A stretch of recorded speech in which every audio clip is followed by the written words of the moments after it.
What's up, baby? Oh. I've been sitting here calling. What's up? Been calling.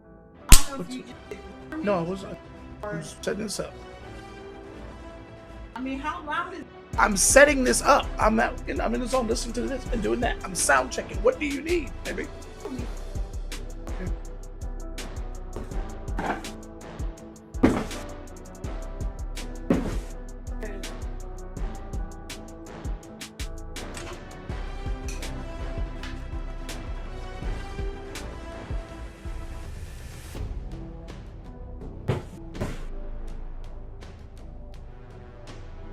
I'll help you. Just give me a second. I'll help you. Yeah.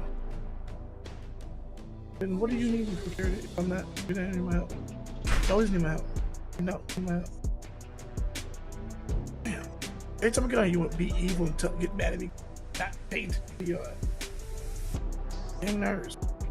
You choose to do that shit. No one asks shit. Ask people before you do shit. Oh, you got other things that you want to do too. You're the only person in this damn house.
I'll help you.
It's taking a hold. I can't change the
So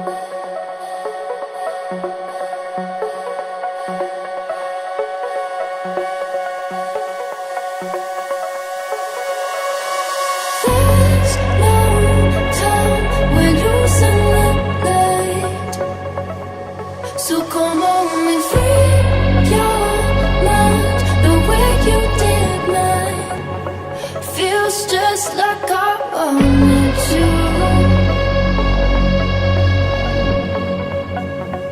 Feels just like I wanted to. This time there's no time when losing the light. So come on and free your mind the way you did mine. Feels just like I wanted to.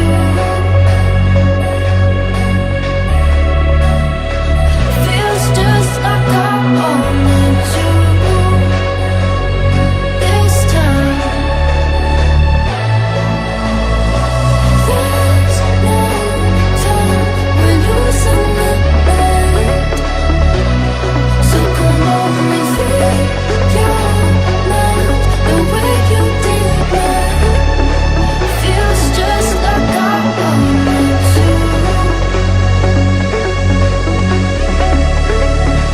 Feels just like I wanted to. This time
Welcome to the Cancel Show Live. Your host, Anson, aka Cam. Let's. Thank you very much. Day 3. I'm in a rush to be on here so quick. This is day 3 of 232. Let's just jump to it, because I really.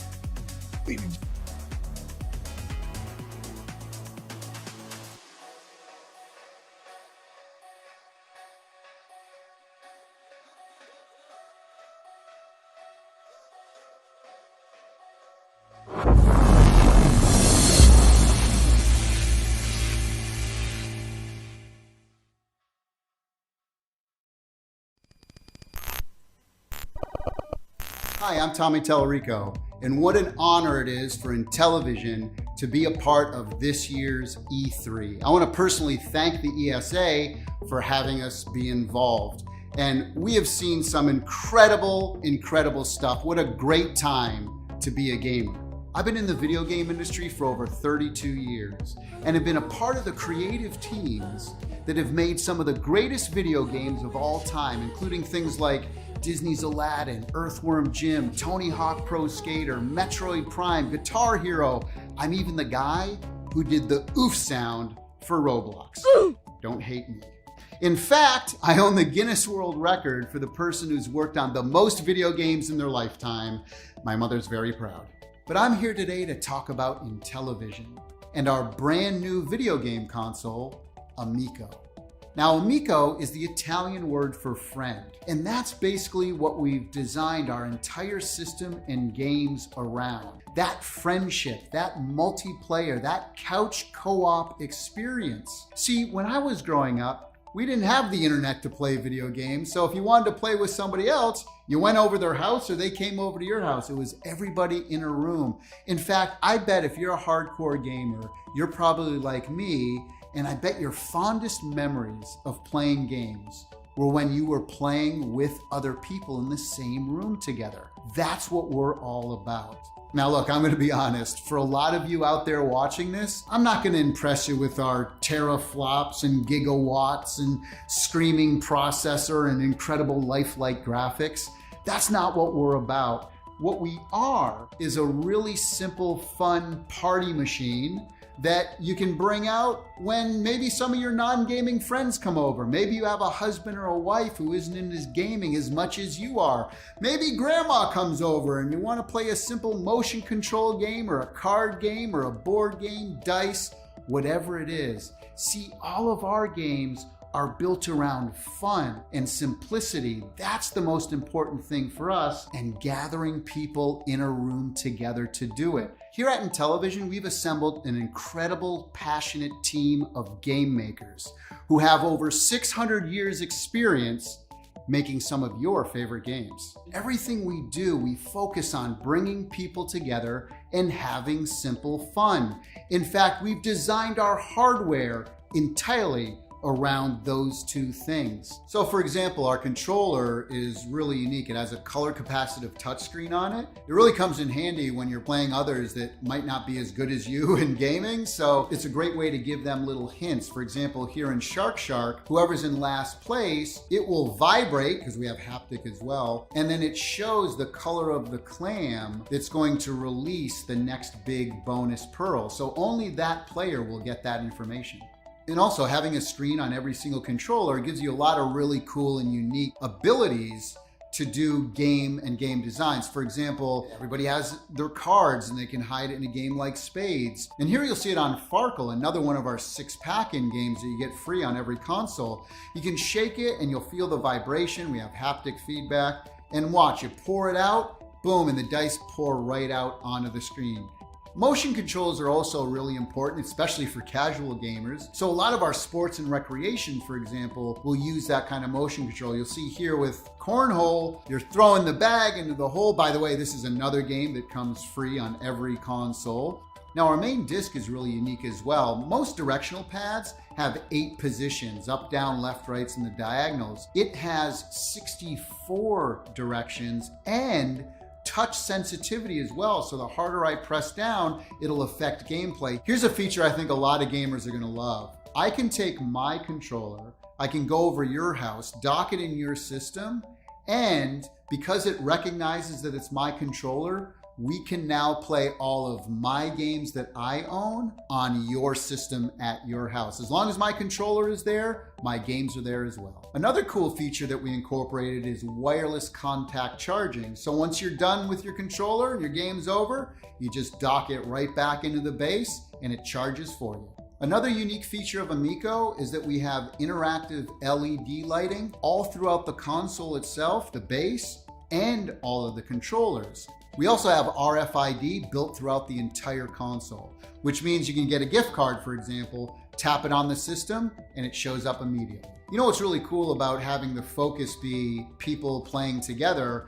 I'll give you an example. Astro Smash is a 4-player game. At any point during the game, somebody can pick up a controller and just hit the ship they want and go right into the game at any point. Now, for all you collectors out there, you'll be happy to know that not only can you download games digitally, but we also have physical media as well, and we'll be releasing more information about that later this year.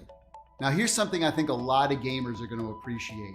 We don't allow any loot boxes, in-game purchases, in-app advertising, or paid downloadable content. But what we do have is an online leaderboard system for most of our games where you can go in there and check your scores against your state, your country, the world, or the month, the year, and of all time. And those scores tie into our achievements as well. So if you have the high score at the end of the month of your country, we're gonna email you a certificate that you can go print out and hang on your wall. Now, as we all know, the most important part of any video game system are the games themselves. They all have to be super fun to play. And that's where we really shine. In fact, all of our games on our system are highly curated. All of them contain a single and multiplayer or couch co-op mode. And all the games on our system are exclusive or contain exclusive content. Like Retro Reimagine, where we take some of the greatest classic video games of all time, give them new graphics, new audio, add multiplayer and couch co-op. Some of the things we have, for example, 12 of the best games from Atari like Breakout, Asteroids, Tempest, Missile Command. We have games like Burger Time and Bump and Jump, and even some of the best Intellivision games from the past like Cloudy Mountain and Night Stalker. We have edutainment titles for kids 7 and under, things like Sesame Street and Care Bears.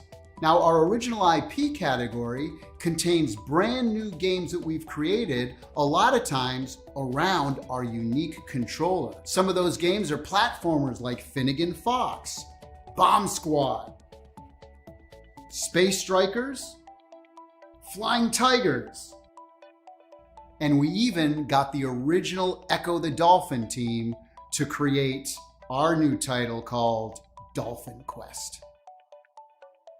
We even take more modern games and add exclusive co-op modes, games like Rigid Force Redux Enhanced and Dino Blaster. Now, our sports and recreational category not only has big sports like Major League Baseball and soccer, but also recreational sports like cornhole, skiing, pool, and many more. Now, our casual category contains many party games, dice games, board games, card games, things like spades, emoji charades, and even award-winning board games like Blank Slate, Telestrations, and Ink and Gold. Now, I've already mentioned some really big partnerships and licenses like Major League Baseball and Sesame Street, but we have even more, including things like Mattel Hot Wheels, Harlem Globetrotters, and so much more. Now, we've previously announced that we're doing a brand new exclusive Earthworm Jim game for Intellivision, and we got the original team to be working on it. We wanted to do something special, so we're going to give away 3 of these new prints. All of the team members signed it. All you have to do is email cow@intellivision.com with the subject line groovy. You have till the end of June to do that, and then we'll announce 3 winners at the end of the month. Well, thank you for spending a little time with us here today. Hopefully, as you can see, our approach is a little different than everything else that's out there, and we really don't view others as competition. What we're doing, we view as complementary to what the video game industry is doing. It's such an exciting time to be in the industry, to be a fan of the industry, and we are fans of the video game industry. And you know, if there's something that you've seen here today that might be of interest, or maybe you're a developer who wants to make some games for us, maybe you want to place a pre-order, please go to Intellivision.com. We want to hear from you. Amigo!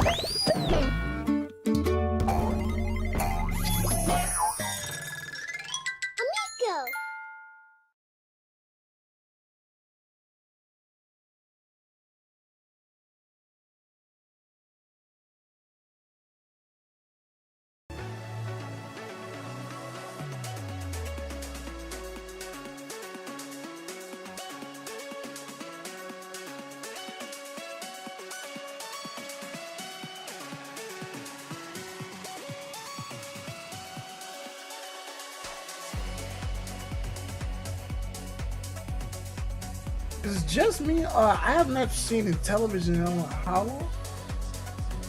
That's like years.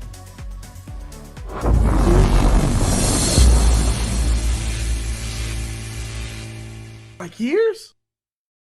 I ain't seen the television like in years here. Alright, we're kind of behind. I know if I get started now.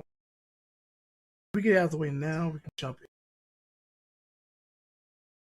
into CAPCOM.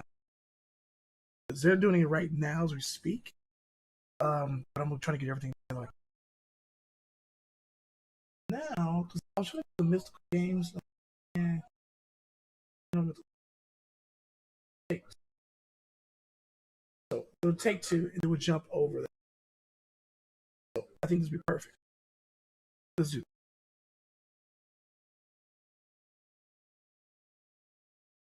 All right. Thank you, Albert. Appreciate it. So, let's do it.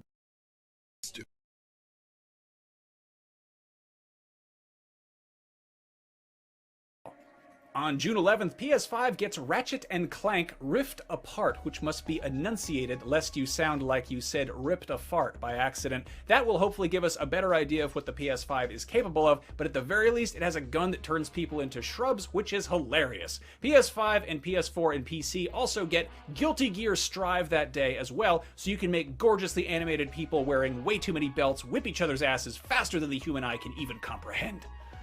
Meanwhile, Nintendo Switch gets Game Builder Garage, which teaches the basics of game design and lets players share their creations on the internet, and you know that's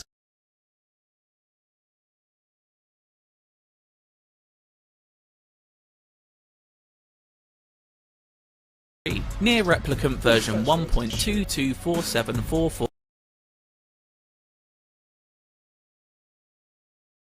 have been dealing with. Things have been accessible opportunity requirement for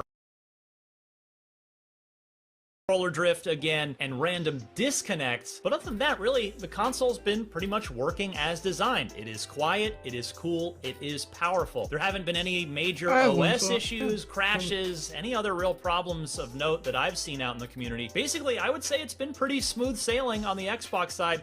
In fact, probably the best launch Microsoft could have possibly hoped for on the hardware side, outside of the very obvious and very frustrating and sadly very ongoing supply issues. And there you have it. The first 6 months of the newest console generation are behind us. Of course, there is plenty more ahead, and we'll be covering all the latest news, releases, and more on IGN as well as on our weekly show, Next Gen Console Watch. Be sure to tune in, follow along with us as the journey of the PS5 and Xbox Series X continues, and keep it locked to IGN.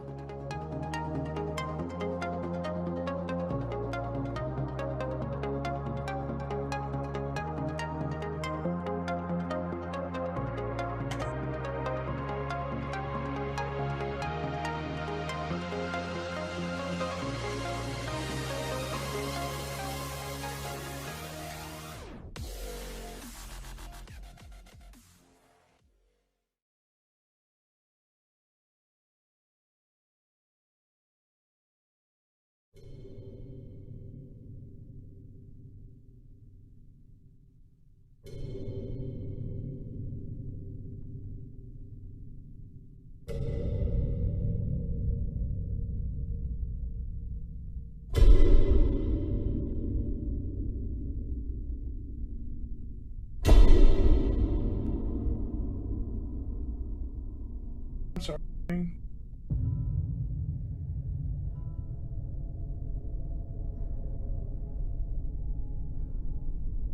I doubt you could even imagine it.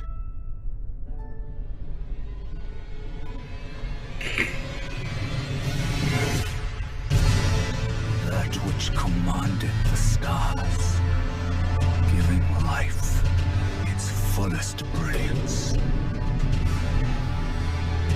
The Elden Ring. Oh, Elden Ring. Shattered by someone or something. Don't tell me you don't see it. Look up at the sky. It burns.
The world is filled with stories of legendary heroes and treacherous villains, of fantastical creatures and wondrous places where nature and magic live in perfect harmony.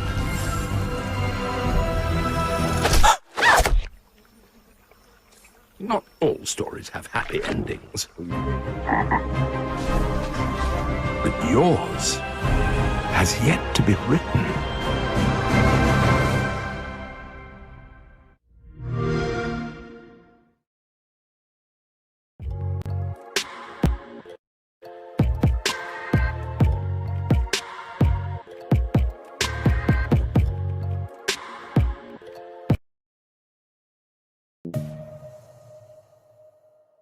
Hello, I'm Alan Lewis, Vice President of Corporate Communications and Public Affairs for Take-Two Interactive. Thank you for joining us today and welcome to Virtual E3 2021. Take-Two, like many organizations, is deeply committed to and actively involved in numerous initiatives to enhance diversity, equity, and inclusion within our society and industry. Affecting meaningful, sustainable change is a continuous process, and there is no one solution that can achieve that goal. We believe that to enact change, especially for those in underserved and underrepresented communities, there needs to be a continuum of activism and engagement with educational programs serving as its core foundation. Beginning with children in elementary school, we have the ability to light a spark of creativity, intellectual curiosity, and wonder that can last a lifetime. Continuing through middle and high school, we can support and nurture students during their formative years and increase the depth of their skills that can provide a pathway to attending one of the 400 plus colleges and universities within the United States that offer degrees in game design.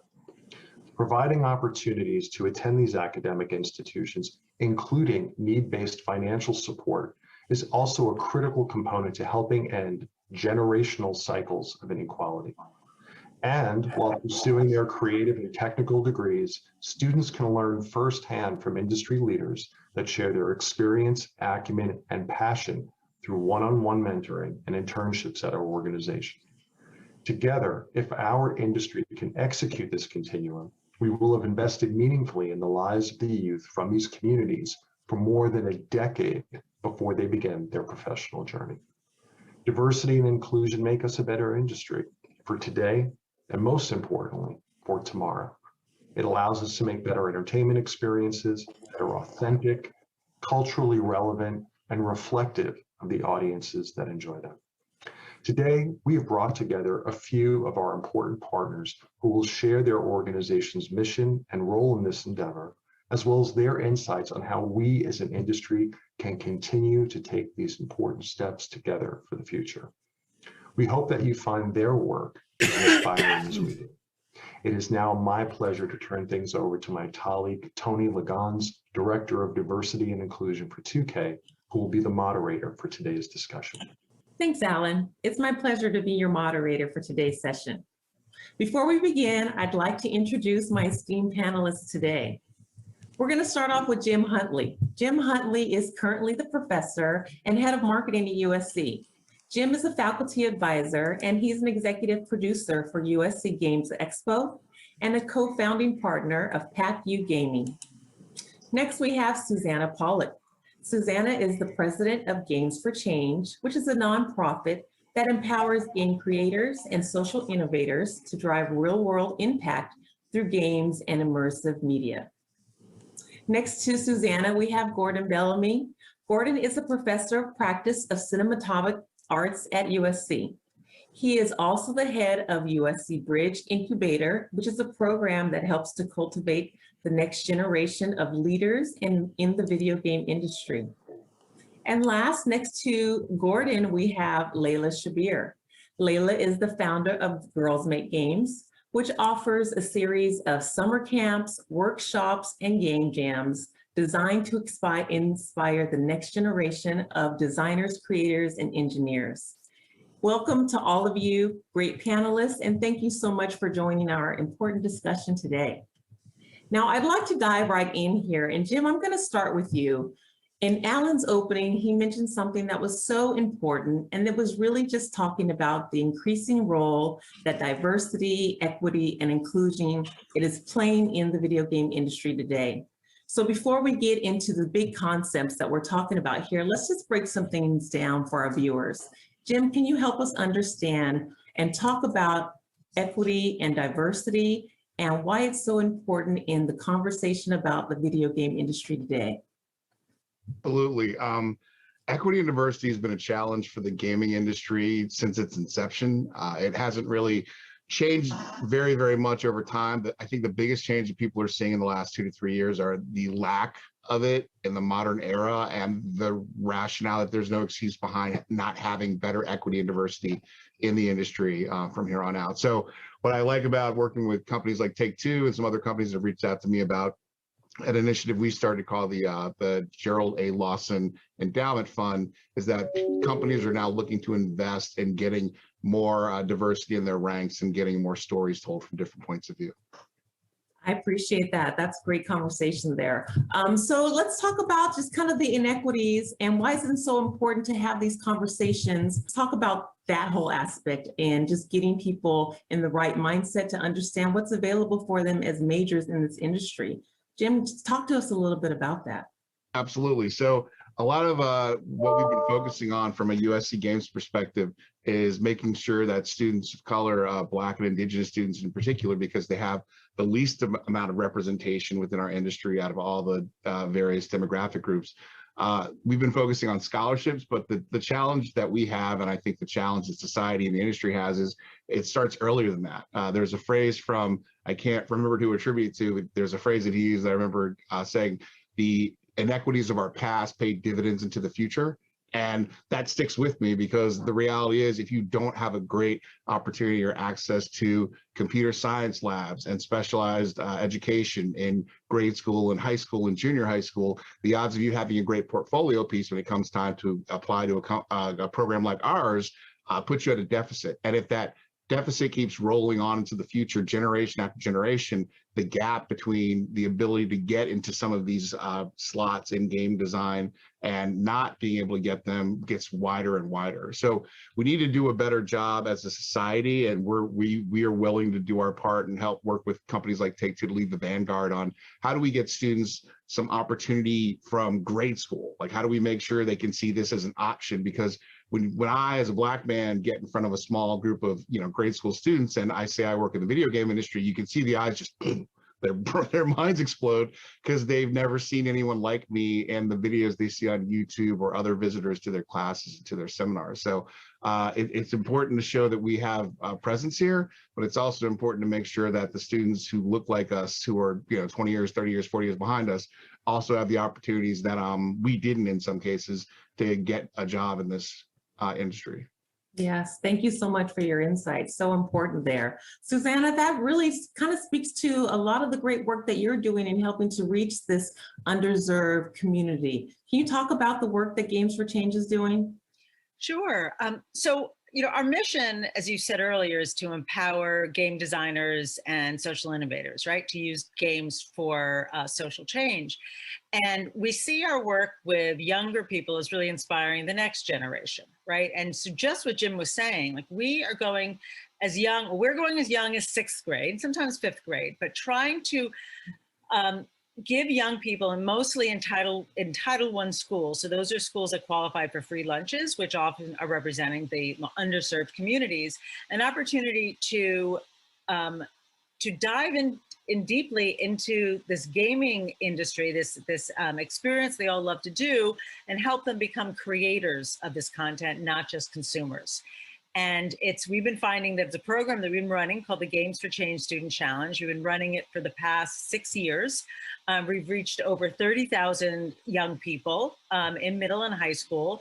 And we not only give them an opportunity to learn how to make games, but we also combine that with civic engagement. So they have to think about how games can help make their communities better.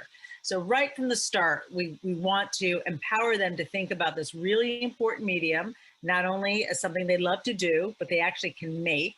They're learning important 21st century and STEM skills that can help them regardless of what career path. But what we really hope to see happen is that they see a future for themselves and they see an opportunity, a pathway for them. And a part of our program, an important part of it, is this idea of mentoring, and mentoring from near peers and also from people from the community. So as Jim says, it's so important they see themselves in the people that are coming to speak to them. So when we're in Los Angeles, for example, we can reach out to USC Games, for game design students to come and speak to the kids, that we can bring people in from Riot or Activision or from Take-Two to come in and say, yes, this is what I do, and this is something for you. And we do the same thing in New York and working in Atlanta and Detroit. And I can tell you that students are coming back year on year, and we're seeing them use this program as like their college essay, or they're building their portfolio. And I love the idea that, if we can get to them at a young age, they spend their summers with Layla at Girls Make Games, and then they can go on and apply to college, and we're talking about this pipeline or this pathway for them. And so that's that role and what we hope to inspire. I love what you said there, Suzanne. There's so many little nuggets that you just pulled out there. The different avenues you can have and career pathways there are in the gaming industry.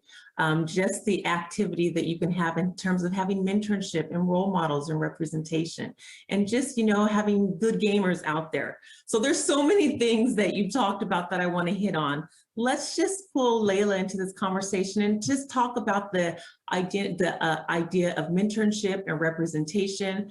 Layla, talk about the workshops and the summer programs that you offer to girls. How does that help to increase the representation and the mentorship aspects that we've talked about? Thanks so much for having me. I was on mute. This is 2021, still going on mute. But like Susanna said, I think it's really important to kind of pass that baton on. And I think we see the summer after summer, having created a place that's, for girls. We get this question a lot. Why do you need a space that's just for girls? There's so many programs out there that are open to everyone. But I think it's just so important to create that space because, like Jim talked about, it's so important to see people who are like yourselves. For many of the girls that come to camp, this is their first time walking into a room full of girls who love video games. They've been so accustomed to kind of being the only girl on their robotics team, or the only girl that went to a coding camp with their brother, and the girl who's fighting her brothers for the Xbox controller. So those are very common themes and stories, and I think it's important to kind of tie in not just the mentorship, but also the community. It's very important to walk into a room and feel like you're not an outsider, and the best way to do that is to show many more faces that look just like you. It's really validating to walk away, not just with the technical skills, but to feel like these are people that I'm going to, kind of encounter in 10, 15 years and we'll be like professionals, because right now we're just kids making games, but we'll be professionals in a few years. And 7 years out for Girls Make Games, we're finally starting to see, these girls kind of make plans together to go to college. And this year, I would say, like, the first time we got in like dozens of emails from families saying, my daughter is now thinking of college, and how do we get this portfolio going? How do we set that up? So I think, touching on Jim's point too, there's so many challenges that, people have to go through just to get everything right. You shouldn't have to rely on luck so much. So if you look at the women who are now excelling and thriving in the industry, and you ask them their stories, so many things had to go right in their lives to finally end up in the industry. Many of whom ended up there accidentally, like me and even Tony. I think Tony and I touched on that earlier. But it shouldn't have to be luck or accident. We can actually intentionally create these pipelines. And I think it requires all of us working together, like everyone in this room, talking about what we're doing and how do we pass our students on from, we start as young as 8, getting them onto the programs and then passing them on to the student challenge and then on to USC and then finally on to the industry. I think that's basically the magic formula to solving the problem that we're talking about today. Yes, thank you for hitting on that pipeline challenge and actually solution. You really clearly laid it out there for us. I really, really enjoy that. And something else you mentioned is just like really opening this world of gaming to new, diverse, a pool pool and a spectrum of gamers? And how do we create those real pathways back into the gaming industry? Gordon, you've done a lot of work in just helping to create value where value was not seen in places in the gaming industry, specifically for the gay gaming professionals. Can you talk about how the representation and widening the spectrum of what gaming professional looks like and how your company and your role really accomplishes that? Sure. So we have a mission which is focused on education, employment, expertise, and entrepreneurship. And the reason why is because alongside diversity and equity inclusion, there's a new word that's come up a lot, which is belonging. Yes. Right? A feeling of belonging, of being default. And I know that people in their uniqueness do a lot of mental, socioeconomic, and sometimes social gymnastics before they get to be as good as they are, before they get a chance to participate in this panel or participate in our industry by and large. And I think the work that we all share is trying to disrupt some of those mental gymnastics, socioeconomic gymnastics, social gymnastics that young women, people of color, indigenous people, neurodiverse people need to do in order to be as great as they are, to belong, in the space. And sort of hearing, what Layla's speaking to of a cohort, right, that treats each other as default, and where are we going to go now together collectively? The program, Jim's putting in place, right, with the endowment honoring Lawson, where there's going to be cohorts of Black and Indigenous people, right, growing together. And the work that Susanna, you've been doing since before it was cool, okay? You were changing games, making that dollar out of 15 cents to before all of us. All of that work, and with the support of corporations like Take-Two, right, is enabling us to move a generation forward. Specifically with GGP, we have a scholars program in partnership with Take-Two. Some go to USC, many go on to participate in Games for Change, and many have been girls who made games. And that's where we find ourselves intersecting, is at that college point of how do we take them towards professionalization? And then we hope to carry them through into employment, into being experts, right? Because that's the real challenge when you're trying to discover people. You don't want just to be entering, you want experts, right? And if things are gonna really change, like this discussion, you need owners, right? Layla, owner. Susanna, owner. Jim, owner. All of you, owners of facets of your business, right? That is where we become the batter, not the frosting, right? Where the change is, more than we can count, 2%, 3%, 1%. We aren't even the ones counting, right? We're still being counted, right? Until you're doing the counting, nothing has changed, right? I don't need to ask, how many young ladies are in Girls Make Games? You're like, all of them, right? And what is the gender balance of Games for Change? I didn't know, all of it, right? These sort of systemic changes, that is the work I think we all share. I think it's why we all made time today, right? I've been to every E3. I was a booth boy when I started, and I'm still here, right? 25, 26 years later, haven't missed one yet. So I hope that someone out there sees this and begins their path, right? And this is additive, that's why we're all here. I appreciate that. Yes, exactly what you're saying. There's so much more that all of us can be doing. The accountability piece is really very important, Gordon. Thank you for bringing that up. I just want to lay this out there to all our panelists. What can corporations do to really set themselves up for success in the near future and grabbing this new talent, this talent out there that we need to capture to help us build better, more relevant, engaging video games? What can corporations do? So I was thinking about this in particular as Gordon was talking about the scholarships that he puts forward. So having organizations, companies like Take-Two have a to be visible to young people, not just because they're buying, they're downloading the games off of off of Xbox or PlayStation, but because they're there in front from the beginning. And so Take-Two has been part of our challenge since the beginning, offering scholarships to our grand prize winners. And I can tell you that that's a motivator for kids to participate, not just because there's a scholarship at the end, but it's because Take-Two is part of it. Like, it made us cool, right? And I think it's that relationship at that young of an age that makes a connection for people. Is like, yeah, they want to hear what I have to say, right? Like, they're here because this program exists and because I'm interested in doing it. And I think that kind of relationship with these kids, whether they're mentoring and coming into a classroom, they're volunteering at a game jam or judging games at the end of the competition, they're involved. And I think that it really has an impact on young kids' lives. Yes, I love that. I just want to add to what Suzanne's saying. I think that, and something that, we're talking about Take-Two, and thank you for having us, is making the success of Black people, of women, of queer people, of Indigenous people, neurodiverse people, a business goal. Plain and simple. The same way that the consumption, right, of content, right, get some downloadable skins, buy some NBA 2K, right, that's a business goal around which the business is aligned.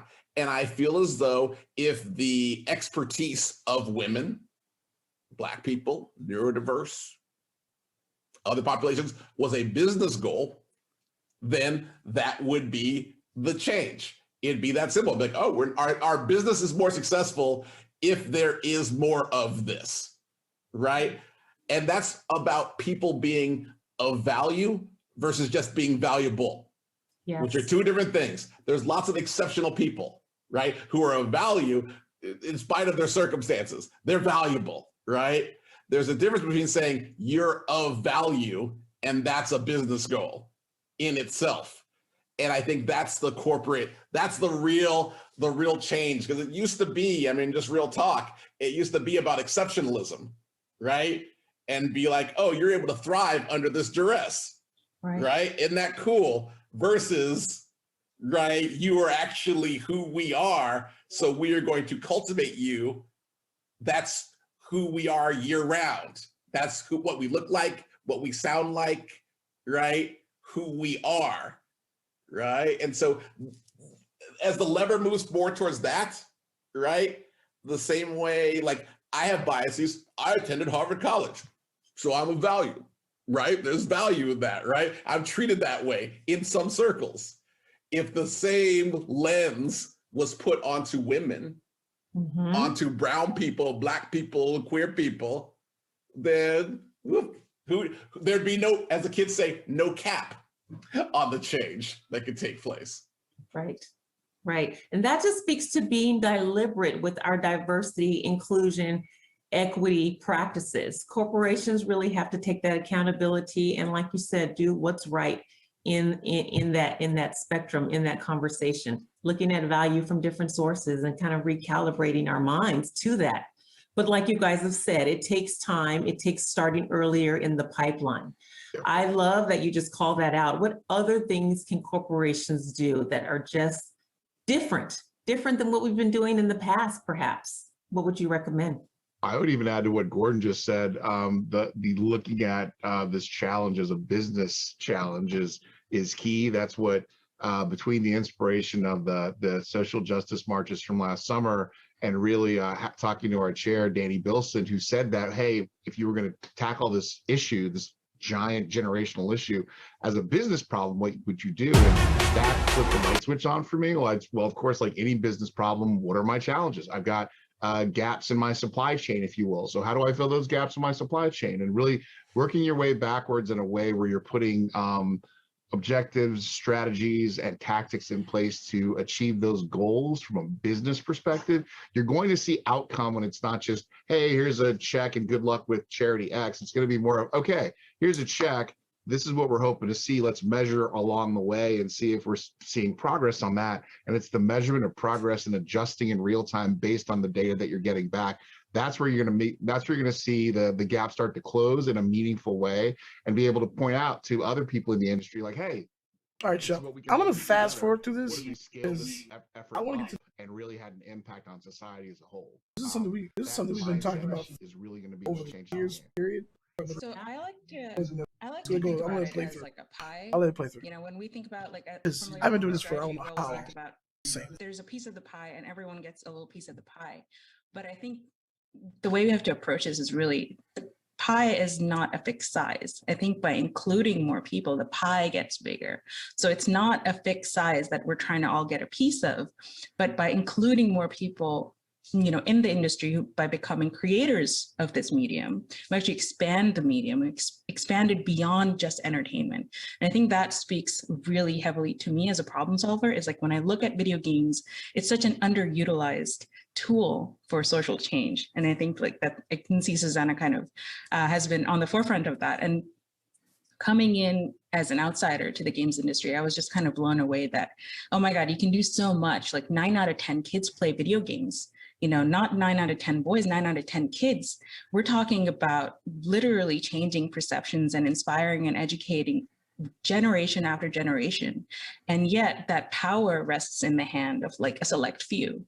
And I think when you think about it, not just from a corporate responsibility, but as a social responsibility, like what are we putting out there for our kids to consume? I think we need to bring in pretty much everyone, anyone and everyone who's interested in building a future together in that. So between the pie and the corporate responsibility, I feel like there's a lot that gets lost. Like, I think there's a big dichotomy between these are people that are doing good and these are people that are self-serving, but it doesn't work like that. We have to work together, and everyone does kind of go between what's good for me and what's good for everyone, you know, so. Thank you for bringing that concept up, Layla. The codependency. We are all community members in this pipeline, and we have to be active, deliberate in our processes, in our systems, how we tackle this problem. Before we end this conversation, there's tons of questions that we have that we want to ask you. So I'm going to pause right now and give our esteemed questionnaires a chance to ask their questions that are top of mind related to our conversation today. So we're going to start it off with some questions from our other video game industry experts here. We've got Carrie, she's an executive producer from Private Division. We also have Vanetta, who's a director of talent acquisition with Take-Two, and Nir, he's the head of mobile for Take-Two. So go ahead and fire it away. Awesome. Thank you, Tony. The first question is for Layla, but certainly open to having the rest of our panelists answer the question. But at the beginning of your career, did you ever imagine being a leader within an industry that is predominantly male-dominated? And what is your advice for other young women that are interested in taking a similar path to where you are today? Thank you, Juanetta. I don't think I really envisioned being in a male-dominated industry, although I did envision being in a male-dominated world, because I grew up in the Middle East and I was painfully aware of being a girl and how my life was going to turn out to be different from my male peers or my brothers or my cousins or any of that. I was fortunate that my parents were very supportive and they wanted me to pursue whatever dream I wanted. But I think having that mindset and coming from a world that was very much male dominated already prepared me for, you know, hey, whatever I end up doing, there's going to be more boys or men than me. I think the piece of advice that I would really give girls is to honestly not think about your gender when you think about what you want to pursue, because it's all about you specifically. You might end up liking things that people, even your age, your geographic location, your, you know, educational background, or your family might not have heard of or even thought of. And that is all the things that I ended up doing were things that didn't match anything that I had seen in my own environment, but I just kind of pursued what I wanted to. And then 2 is to kind of use a very selective hearing I think you have to kind of develop selective hearing. Listen to the people that care about you, that love you, and encourage you in being more of who you are, and diminish the voices of people who say you can't do things because it's never been done, or that's not how it is, or that's not how the world works. The way the world works is based on the world that we build, and we're continually building a new world. So it doesn't matter how things are done now, they're going to be done a different way as you grow up, and you can be part of building that world. So those would be like my two pieces of advice for girls, is to just pursue what you want and, you know, develop selective hearing. All right. My question is for Susanna, but also open to anyone else who would like to answer. And I think Gordon kind of hit it earlier when he said that, you know, most of us didn't have a lot of examples or opportunities. I'm in that boat. I didn't have any programs and anyone telling me that I could do this, and definitely had to, not necessarily an accident, but really had to work in a different way, harder than most. So, my question, Susanna, for you is, could you share an example of how your program has impacted someone that has participated, or, you know, a few people? Sure. So as I said, our program is 6 years old in New York City. We're a bit younger in the other cities that we're operating in, and there are opportunities now that kids all over the country can participate. But we saw in New York a very particularly strong cohort. We're actually in over 125 schools right now in New York City, and there are some rock star teachers that have encouraged their kids to participate, their participants, year on year and year. And that, to me, is certainly the beginning of getting this kind of program off the ground, and particularly in schools where students usually aren't offered this kind of experience. So one, having the teachers find value and really and work to and making it a part of an annual program within their school system has also allowed students to continue with the program year on year. There's one young woman in particular who won, I think she won the, like our theme category the first time round. When she participated as a sophomore. The junior year, she won again. And by the senior year, she was a grand prize winner in New York City. And I hear that she then followed on with a full scholarship to NYU Game Center. Right. And it was just amazing. And I just remember she was invited to speak at the Games for Change Festival after she won. It must have been the second year. I don't think it was the third year. And she came, and we were having a conversation about, you know, the program, and she was invited to speak on it. And her father came with her and followed her around the entire, like, 2 days she was there with a camera recording her experience in this, you know, professional environment, not only when she was speaking, but when she was sitting and watching the other people on stage. And it was so awesome to see that kind of support within her family. And I'm like, all right, you've got educators supporting this young woman, this pathway. She's got her family, and actually, since she graduated, I've seen other kids in her family come through the program. But it takes that kind of multiple supports from different directions to really support this young woman who is a woman of color from Brooklyn, who found her path, right? And she got the right supports, and she got there. And now I also understand that she's launched her own studio and is raising money, you know, on Kickstarter. She's remarkable. That's awesome. Thanks for sharing that story. That's so cool. Nir, do you have a question for our panelists? Yeah, hi, I do. So my question is to Gordon. I'm looking at LGBTQ representation in gaming. I've been in gaming for more than 12 years, and it feels to me that representation is a bit low than what you would expect, what I see in tech in other sectors. Do you have some data or some thoughts about that? Is that the fair estimation? And if so, why is that? And what are the main challenges that LGBTQ individuals face in this industry? Sure. Well, I'll tell you a little history here. So when we started GGP about 15 years ago, which is not that long ago in corporate times, queer people only existed on an anonymous mailing list, anonymous to each other. Okay, because employment safety, which is still a concern globally, not to mention just safety, was a #1 concern which all of us lived with. So, even back then, weird flex, but I had designed Madden Football, had already sold a company to Activision, employment safety. So that is the #1 reason why.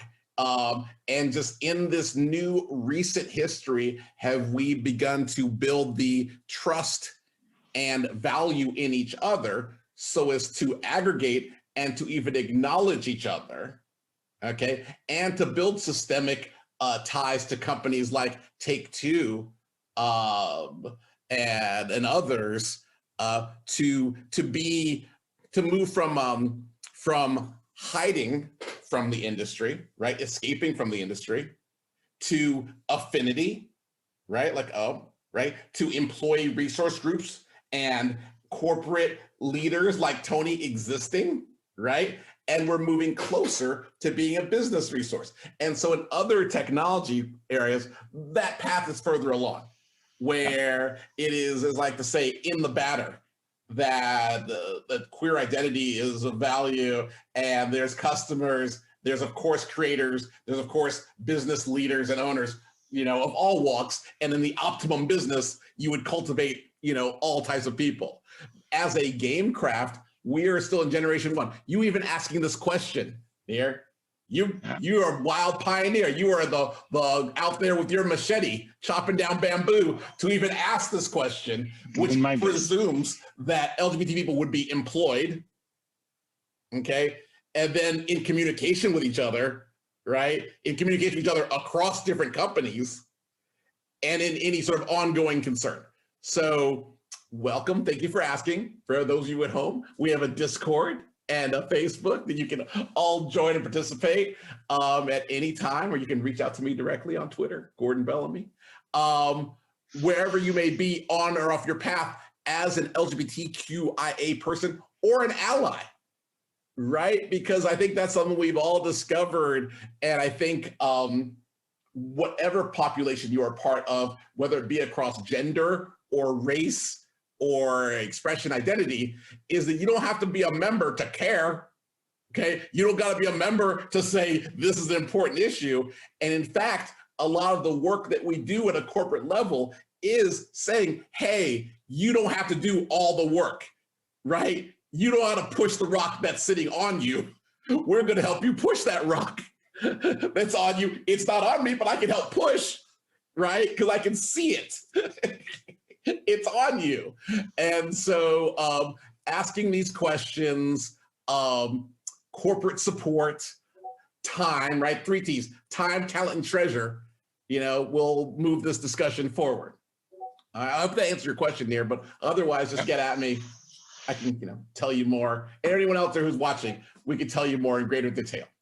Gordon, I know your company has some things going on in the few months. Oh, can you talk about some of the activities you guys have?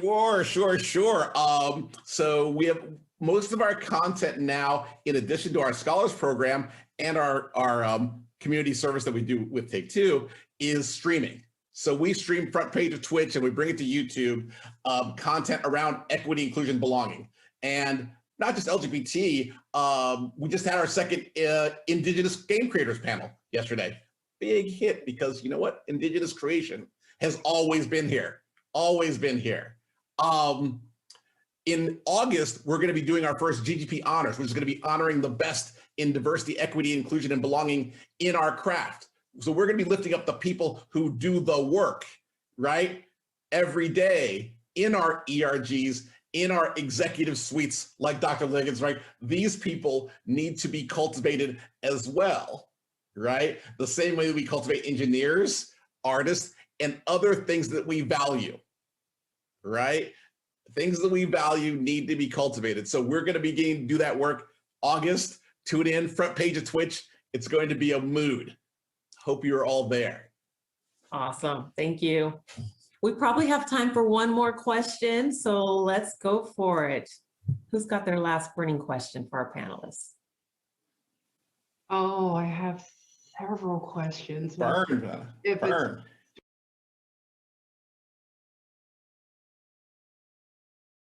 I gotta this right here.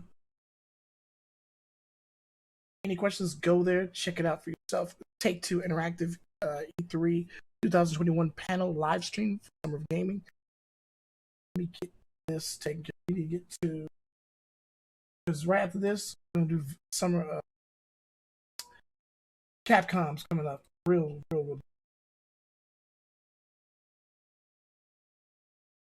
Right here, which is going to be basically the virtual reality VR. I thought I got it. I really did, and thank goodness Frack Upload VR Showcase did it, and it's supposed to be on there. And I was like, where? I didn't see it. Where is VR? Where is VR? Some stuff was integrated with the PCs, but I just want to make sure. So just in case, it's really make sure it's all right. Watch that. It's like less than not. By the time we're done with this, we'll be able to jump into CAPCOM. Right after, I'm gonna be getting ready.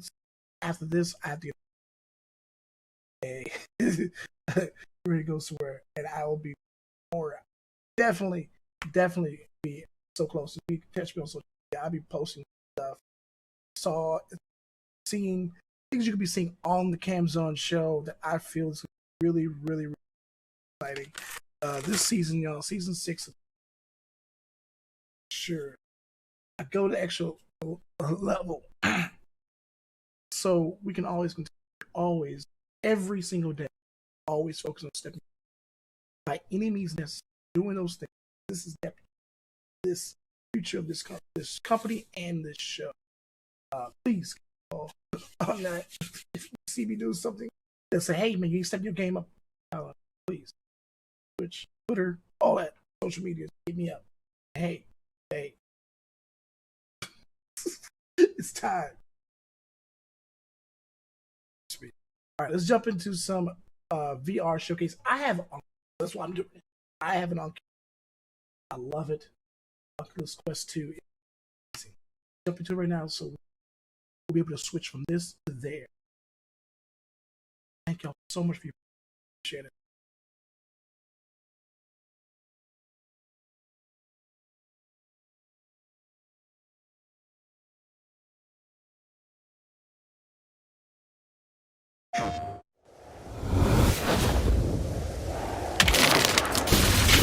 Watch your line, but keep it fast! Ah, shit! Skiing meant to be this painful. Getting shot to pieces here.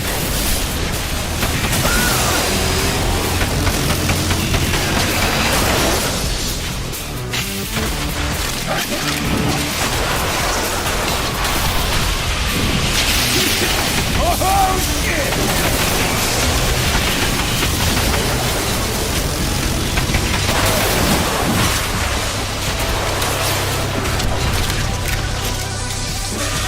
You've had it, tough guy. Not much further now.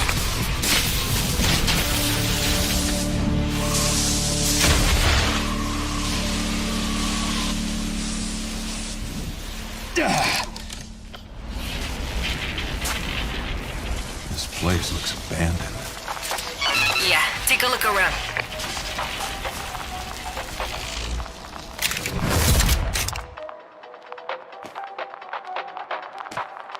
Call down the funicular carriage. It's your only way up.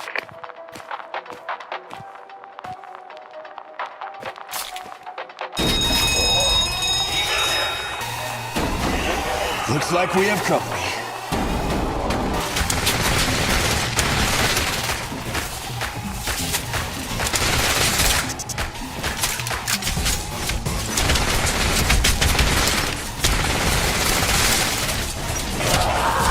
What the hell is that thing?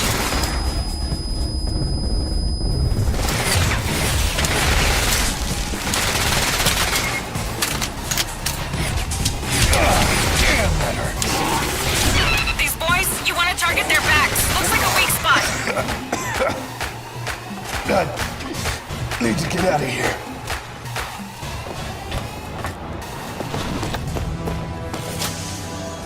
Doors closing. Please take this time to forget about your friends and families. You have a wonderful, hard-working day ahead of you. I On behalf of Mr. Finch and the Finch Tech Corporation, I'd like... Oh! Watch out for the rock fall! Oh, God damn! Funicular! On behalf of Mr. Finch and the Finch Tech Corporation, I'd like to thank... Please do log overtime as next few working days.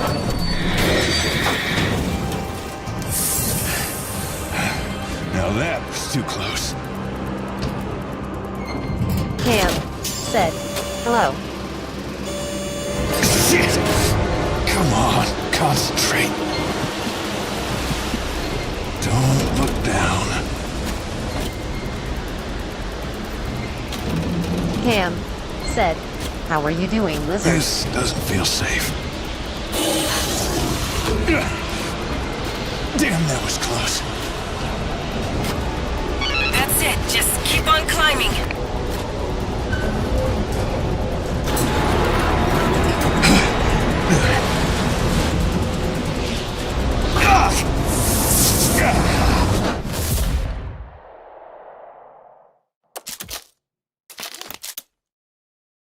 PlayStation.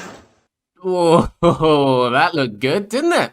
And if you like that, then make sure to stay tuned next month because Fract is going to be the Upload Access Game of the Month. We'll have plenty more to share on the game.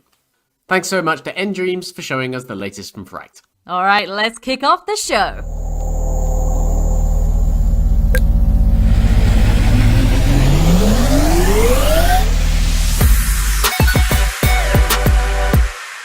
Welcome to the Upload VR Showcase 2021. I'm Zena. And I'm Jamie. We're going to be your guides for the next 45 minutes or so of VR game trailers and reveals. As always, we want to give a big thank you to every VR developer taking part today. It hasn't been the easiest year for anyone, and the work you're trusting us to present is truly admirable. Jamie. Zena. I think it's time to introduce VOD.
Sure, VOD is in my top 5 favorite VR characters now. Yep, I guess you could say my body is ready. Oh god. Anyway, moving on, let's get the latest from Walt the Wizard.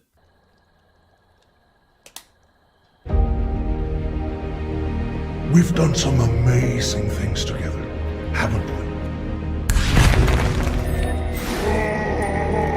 And just when we think we've seen it all, our reality keeps expanding.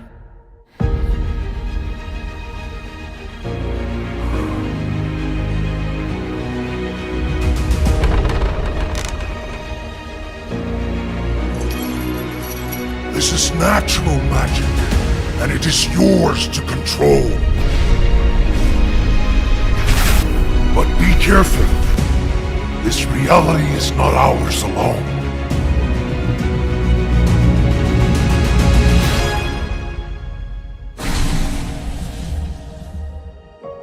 The humans have discovered a way into the fortress.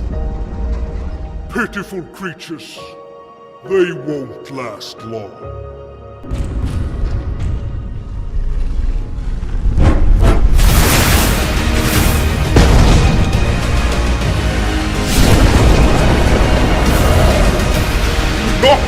Defend the artifact!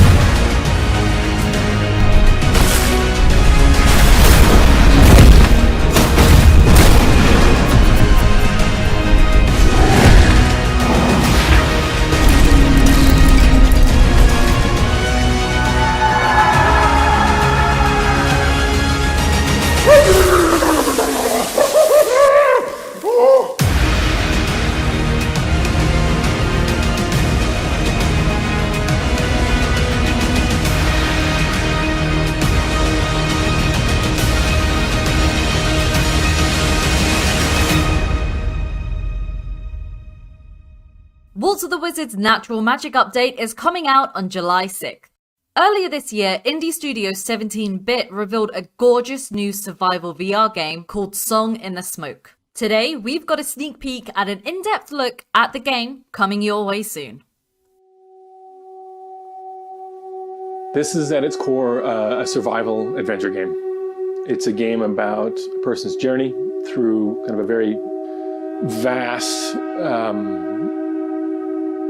wild landscape. A lot of danger, a lot of beauty. It's a very somber game. It's kind of different than what we do at 17-Bit normally. We're known for kind of cartoony, goofy, fun stuff. This game is a very different direction, but it's been a fantastic project. It's really, when I first experienced VR, I was immediately completely floored.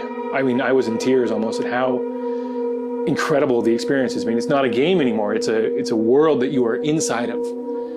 And when I started thinking about what I would like to do, I thought about creating a world. I mean, creating a living, breathing world, which you hear all the time, but for the first time, it wouldn't be just a game. You would be in this world. And if we could make the rules of the world simple enough, you could survive virtually in this world. And I wanted to populate that world with living creatures that lived and behaved and acted like real wild animals. I want these animals to have reactions. I want them to feel fear, to be afraid, hungry, tired, nervous. And I wanted to make a world that was completely interlocked and completely interbreathing. The deer are hungry and they're looking for food, and they're nervous and they're startled by sounds. If they see you from a distance, nothing is canned in this game. Like, everything is a kind of a dice roll or driven by the AI to be like, okay, if he sees you at a distance and he's well fed, he's maybe not that nervous, he's gonna watch you for a while before he gets spooked. If you run after him or start coming at him, at some point he's gonna react realistically and he's gonna run away. So everything in this world is meant to be alive. I mean, I was watching my children play chasing fish at the ocean in this little kind of pond, and they had a net.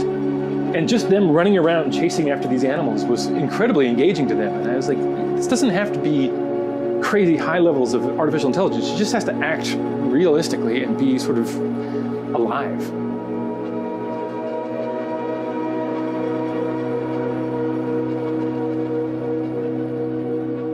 Song in the Smoke is wait, that logo doesn't... Oh, there we go. Song in the Smoke is coming to Oculus Rift, Quest, and PSVR this summer.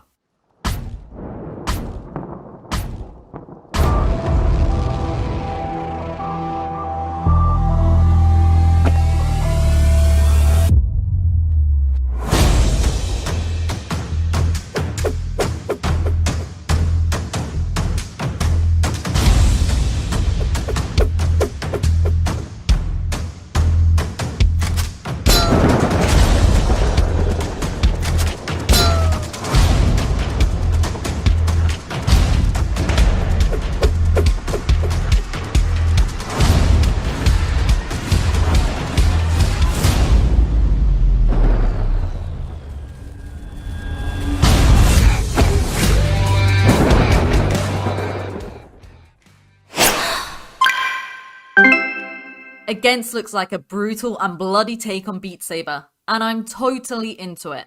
Next up, we've got a little help from our friends.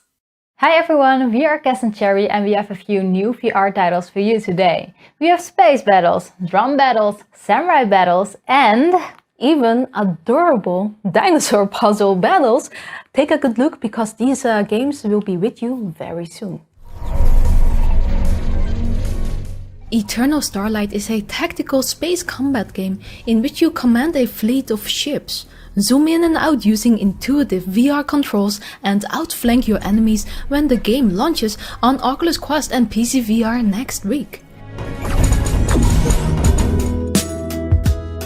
Samurai Slaughterhouse is all in the name. Inspired by classic movies, the game is all about slicing through enemies with your katana. It's coming to PC VR in the near future.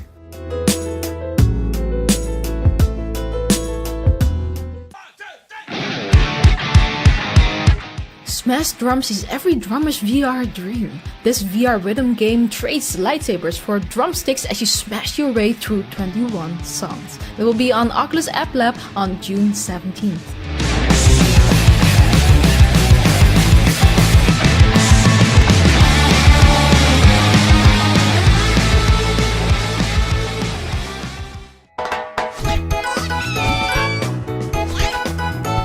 And finally, let's take a look at new gameplay from the upcoming PSVR version of Puzzle Bobble 3D.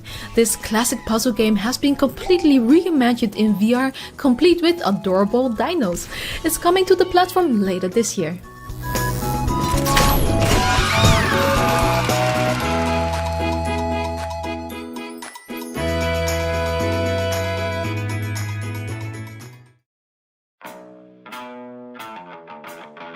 Unplugged is a VR music game that allows you to play air guitar and feel like a rock star just using hands tracking technology.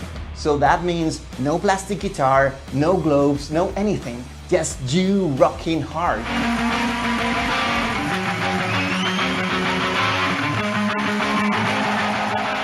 It is really amazing to think about this last year, because at the beginning we were thinking really small. After the partnership with Vertigo Games, the game kind of exploded. We have bands in the soundtrack that we always loved, like The Offspring.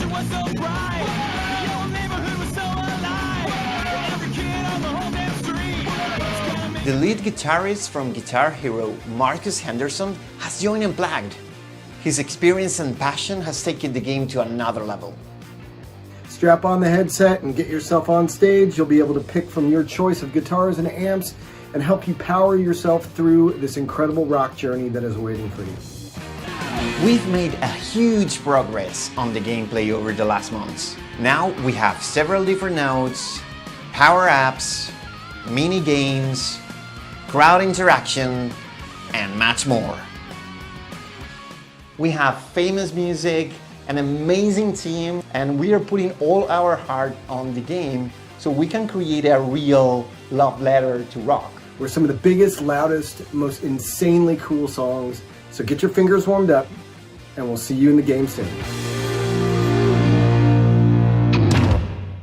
Get your VR air guitar on when Unplugged launches on Oculus Quest and hand-tracked enabled Steam VR headsets later this fall. Now time to check in with yet more friends.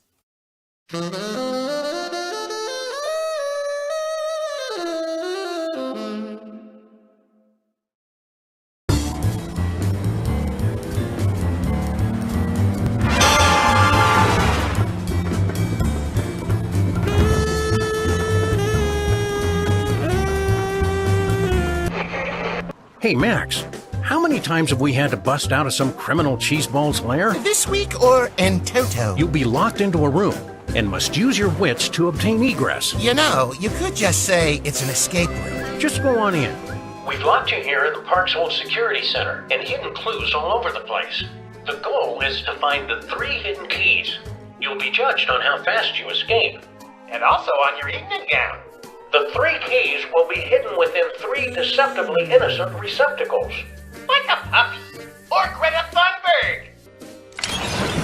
That sure looks like a key. Or maybe that's just what we want you to think. I prefer my screwdrivers with just a hint of beef jerky. Oh, a vintage 1972 Aqua Bears cartoon show lunch tale. Hey Sam, if you say blue key over and over again, it turns into gibberish. Whose bright idea was it to put an Aquabear costume in the closet? Don't look at me! Those things are creepy! So that's what happened to my frozen bagel weenie. I don't know how adventurers ever got by without primary colored keys. Ooh, a clue about the bigger story inside the smaller story. It's like Inception. Only dumber. Go for it, Max. I'm recording all this for posterity. Isn't that illegal? Maybe. Well clued, kiddo. Come downstairs for a debrief. But I don't wear any. Oh, I get it. That's some top-notch deductifying there, Cadet. You've passed the Get a Clue challenge. Of course, had this been a real death trap, there would have been poison gases and live tigers, so it really doesn't count. But here is your great report. We cannot wait to meet Sam and Max in person this summer in VR.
Untracked hoop shooting? We're in. Okay, time to welcome back Cloudhead Games with a sneak peek at Pistol Whip's new style system. Hey, I'm Joel from Cloudhead Games. Today we're going to give you the very first look at our new style system for Pistol Whip. It's a way to let you remix the gameplay to make it harder, easier, or just plain wild. I'm here with our lead level designer and my new best friend, Daniel Taylor. He's going to jump into the game and we're going to give you the tour. Let's go. Pistol Whip continues to evolve, and this update brings significant changes to the game, adding tons of new features and content. So we've given the whole UI a classy new look and feel. So what is a style? Well, you can think of it as a preset that combines a weapon type with gameplay modifiers to remix Pistol Whip in endless ways, each with their own custom leaderboards. The intensity rating will help you find styles that fit your skill, mobility level, or just your mood every time you play. When Daniel selects a scene, his current active style will show here. Right now, he's got Classic selected, which is a single pistol and no modifiers. This is how we recommend everybody starts playing Pistol Whip, but when you're ready for more, just look to the new Styles menu. Here, you'll find tons of fun playstyles to try out, curated by the devs and the community. Daniel's checking out the featured section, which will recommend 2 themed styles every week. He's looking for some light-hearted gunslinging, so he's chosen I Reckon Your Heads Are Too Big style, which features our new revolver weapon type and a brand new modifier. Our campaign scenes can now be played with any style. He's back, and this time he's got bullets.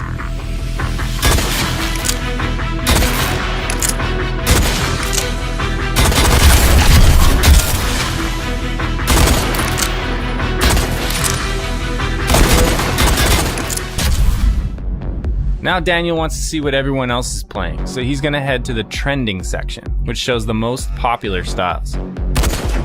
He's going with Burst Fire Deadeye this time, which uses the weapon from our 2089 sci-fi campaign. This feels a bit too easy for a pro like Daniel, so he's going to switch to Customize mode. Here, you can modify a style or build a brand new one from scratch using any one of our 5 different weapon types and a huge collection of modifiers. Since it's leg day, Dan's gonna add Bullet Hell, another brand new mod that'll definitely make you sweat.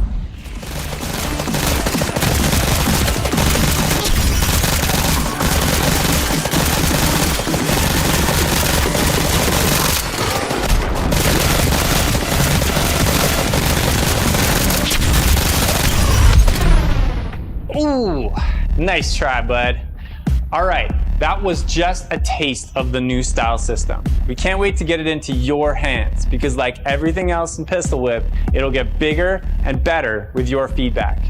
It releases this summer alongside our brand new cinematic action campaign, Smoke and Thunder. I'll see you there, heroes. Now we're going from rhythm shooter to rhythm of the universe. Let's take a look at how Road2 Entertainment is using its upcoming VR game to make a positive impact on the Earth.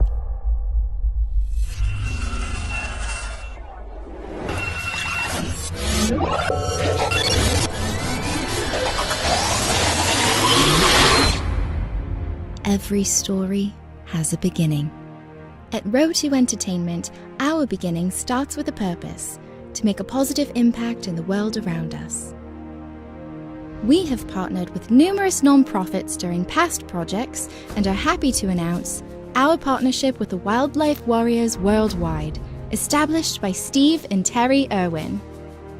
Road2 Entertainment and Media is donating 5% of the virtual reality game Rhythm of the Universe Ionia to the Wildlife Warriors in an effort to support wildlife conservation. Join us as we make a positive impact in the world, one game at a time.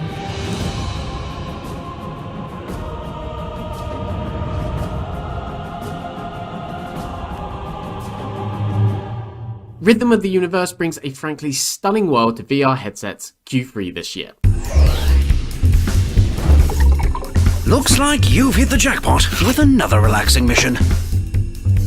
And while you'll need to go undercover and make use of our latest disguise technology, you'll also enjoy traveling in style to luxurious locales. Of course, the agency will provide a well-balanced meal plan and a strict health regimen to keep you in shape. But you will be able to enjoy the finer things now and again. Speaking of which, you'll be meeting my favorite actor. We've all seen him on the big screen on the red carpet. Please help me welcome Mr. John Juniper. Thank you. It's a pleasure to be here. You always get the best missions, but after all the brilliant work you've done, you deserve everything that comes your way. Please just don't embarrass us in front of Mr. Juniper. I can see you're settling in. Please make yourself comfortable.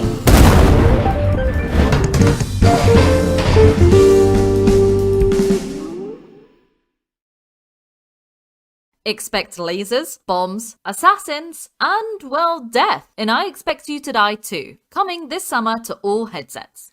Welcome to the Oasis. Welcome to the Upload VR Showcase. My name is Mike, and today I'm here to introduce 4 new VR indie titles heading your way soon. From ferocious monster battles to roguelike shooters and saving sushi bars to becoming an executioner in VR. These games highlight the sheer creativity of our VR indie developers. So, let's dive in. Blockbuster VR is a manic kaiju game coming to a headset near you soon. Let off some steam by unleashing your inner Godzilla, smashing the city to dust and feasting on its poor citizens, all whilst fending off an army trying to take you down. Expect more information on this monster masher later this year. Sushi Ben VR is a vibrant anime-style game which is all about saving your favourite sushi bar from going out of business. But you won't be serving up the sushi. Instead, your job is to convince other people to come and eat at your favourite spot by completing tasks and narrative encounters. A unique game with a unique art style coming in 2022.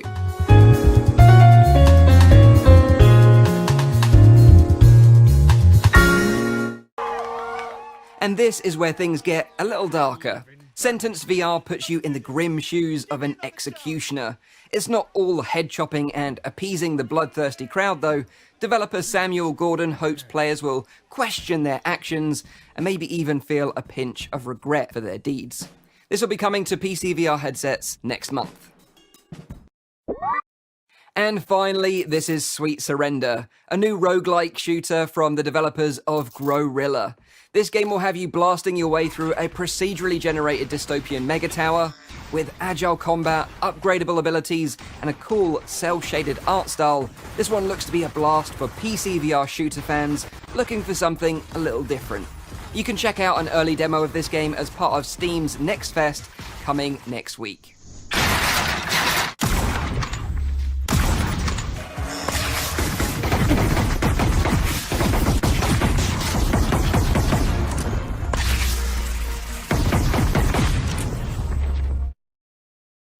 And that's all from me. Thanks to Upload for inviting me to take part in the Summer Showcase, and enjoy the rest of the show.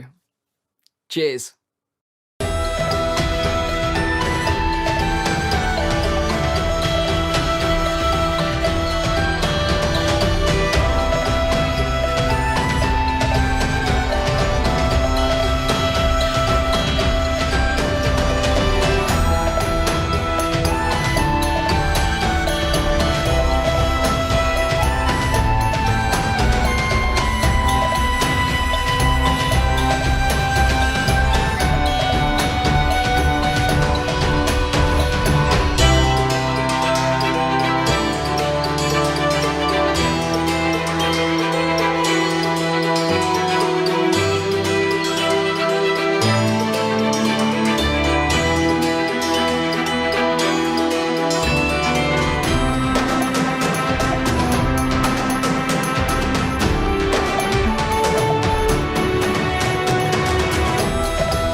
PSVR fans, we know you've been waiting, and we're happy to confirm that Windlands 2 is finally coming to the platform later this summer.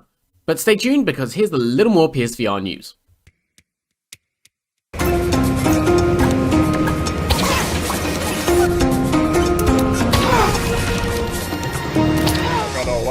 Traffic! We've got a sorry traffic controller. Up and down, now we visual product PlayStation VR. Hello? Yeah. Okay. Ti sei interrompere di programma. Cosa di parla di traffic controlli? Se fuori di musica. Hokori, traffic control e PlayStation VR. Hey boom, chicka boom, no, no, no, no, no, no, no.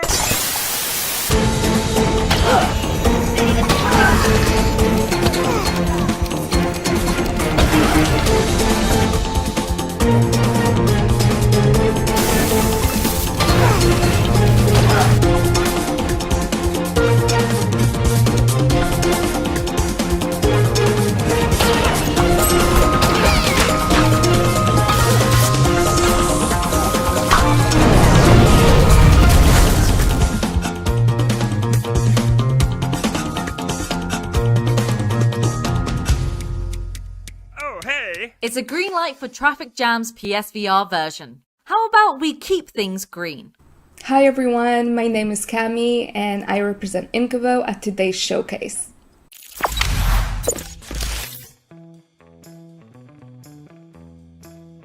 Green Hell VR is a project that we fell in love with from the early start. That's why we decided to work on two versions of the game at the same time, with two separate teams.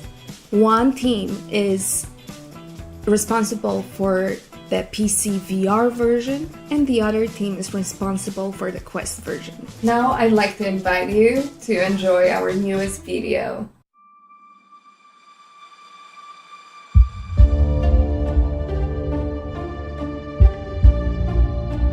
I am glad we came back here.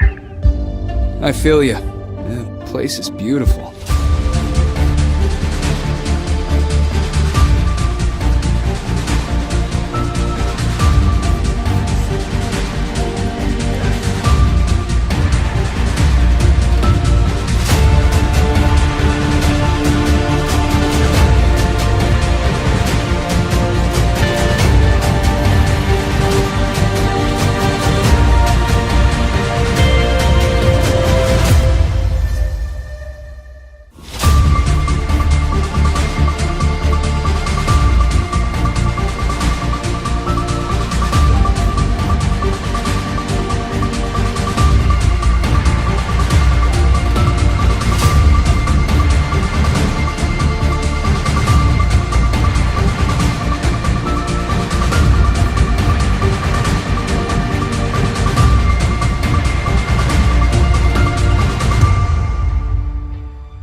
From hot and sweaty jungles to the frozen wastes of LA, it's time for another look at After the Fall.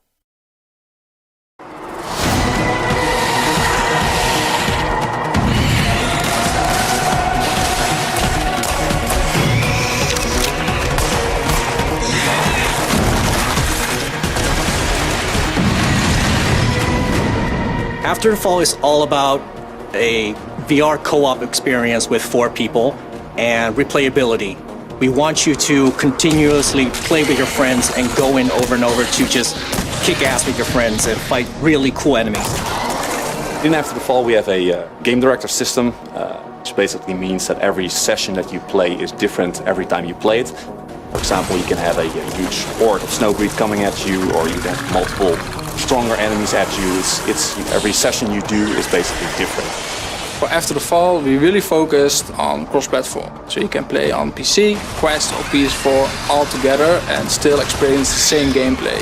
Our largest challenge is getting those very high-end PC players able to play with those lower-end mobile VR players. Visually, they're obviously not going to be the same. What needs to be the same is the gameplay. The enemies are on the same locations, the walls are on the same locations, where player A is looks the same as where it would be for player B, and shooting as well, they should all be identical. So we make sure automatically that they are in parity with each other. Everybody playing together and shooting zombies together, that is like the core experience we're trying to create.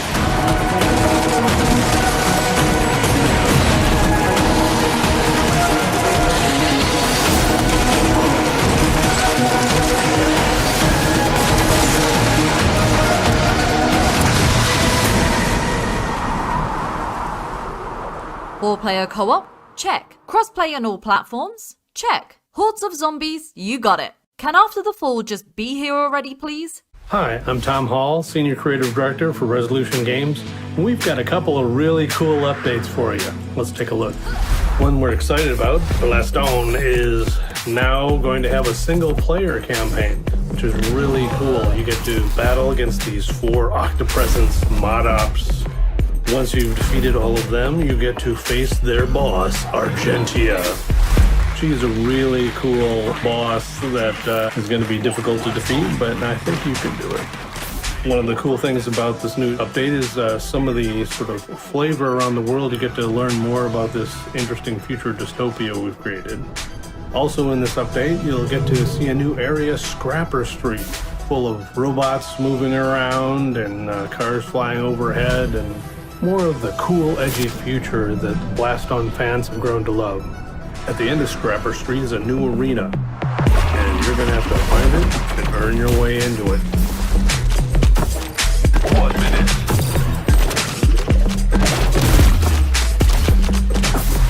Also featured in this update is the ability to use tokens, so you can put them in a jukebox and choose many songs. Or you can put them in Super Alien Blast, the new and updated version of Alien Blast.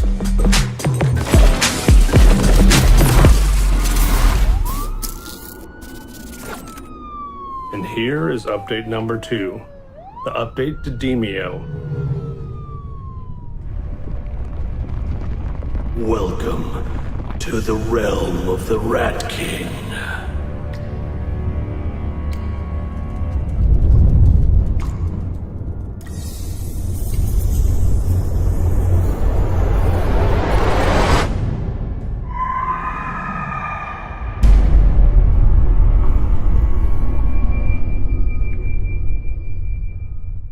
Blast On's upcoming update looks brilliant, and as for Demio, let's just admit that the Rat King's going to wipe the floor with us many times over. Now, did someone say X-Ray Kill Cam? Rated M for mature.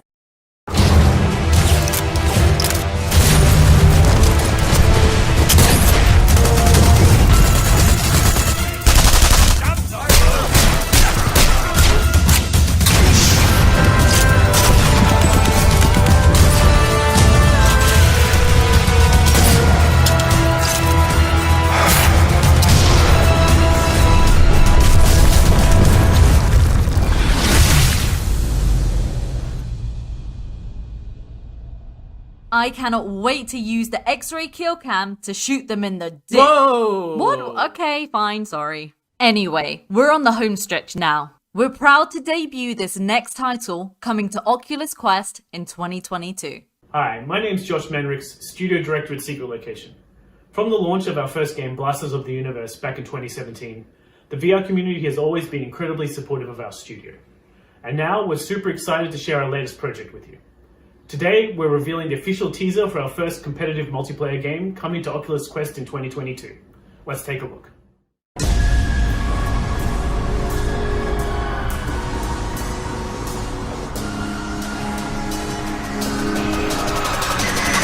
Break it down!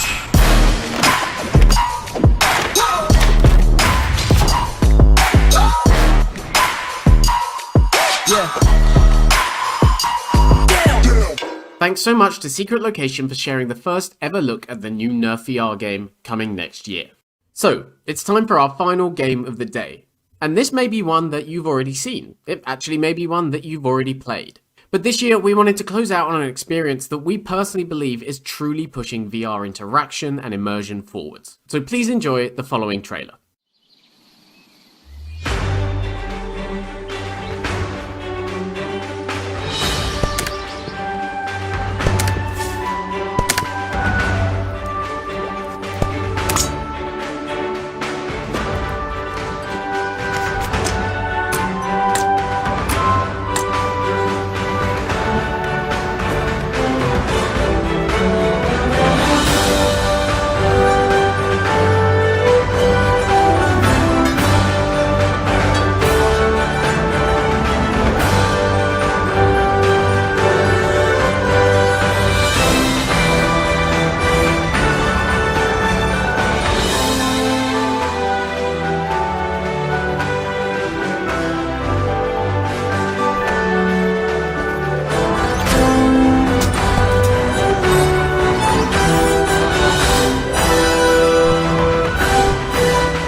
And that was the Upload VR Showcase 2021. You can check out all of today's announcements and get some extended looks over at uploadvr.com. A huge thanks to all the developers that took part today for making this show as awesome as it was. And of course, thanks to you for joining us today.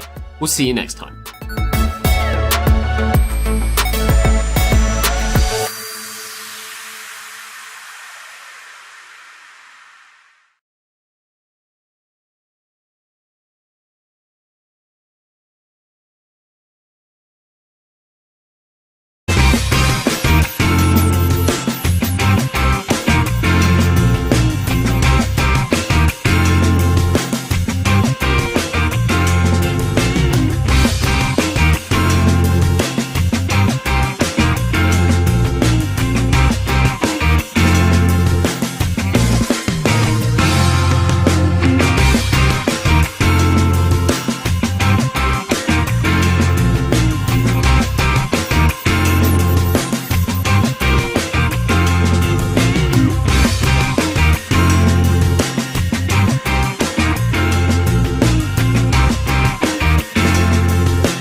KAM said, "Thanks for the follow LGHT or YT."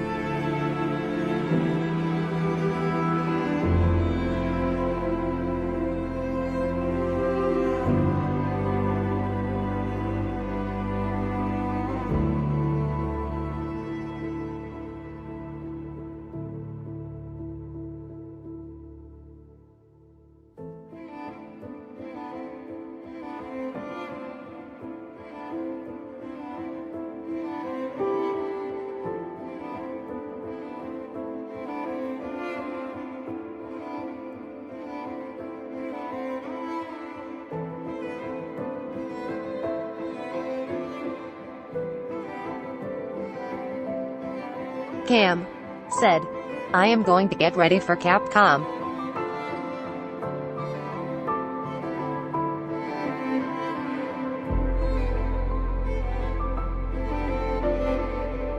LGHT or YT said, "The KAM Zone show you re-welcome."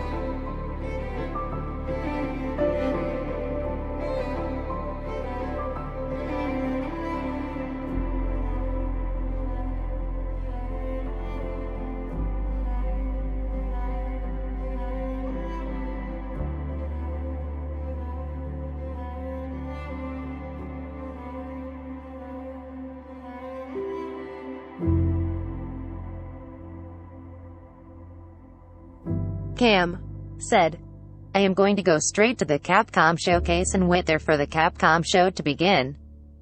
LGHT or YT said, "Okay." KAM said, "Meanwhile I am going to go get ready Rigty now." KAM said, "Right now."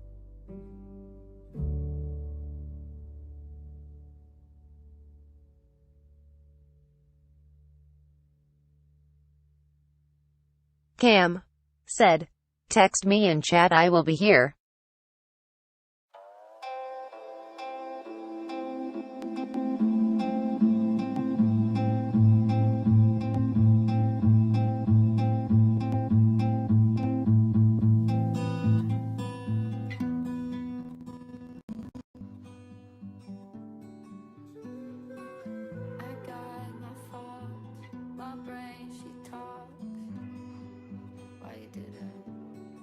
There's an honestly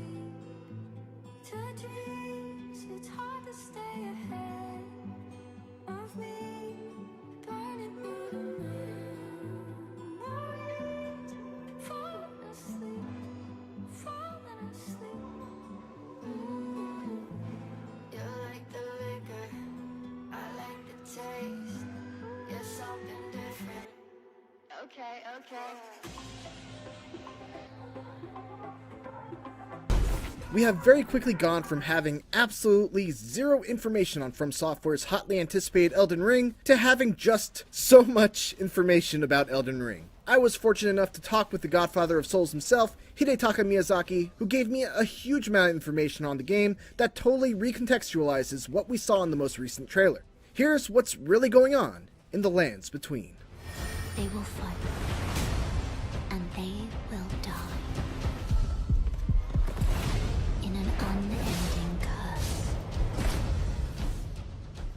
The trailer opens up in a very typical Souls-like fashion, with a softly spoken woman uttering a very cryptic message. The Tarnished will soon return. So, who are the Tarnished? Well, for one, it's you. The player character is one of the Tarnished, much like in the Dark Souls games where you are a chosen undead or an ashen one. To explain what it means to be Tarnished, we must first explain a little bit about the world of Elden Ring, known as the Lands Between. The Lands Between and the people who reside within it, both great and small, were blessed by the Elden Ring and the Erd Tree, which symbolizes its presence. Those given grace by the ring are characterized by having a golden aura that's predominantly shown in their eyes. However, after a time, for one reason or another, some individuals lose this grace, and were thus exiled from the Lands Between, labeled as Tarnished. Then, for reasons unknown, the Elden Ring was shattered. Its pieces picked up and carried by many of the bosses that you'll eventually come to fight in the game. The destruction of the Elden Ring calls out to the Tarnished and compels them to return to the Lands Between, guiding them back to their former home. According to Miyazaki, one of the main themes of the game is how the players, the Tarnished, approaches or treats this newfound grace and this return to the land that they were once banished from, how they interpret this and the meaning. Miyazaki wants the player to discover for themselves what this return means and how they want to begin their adventure.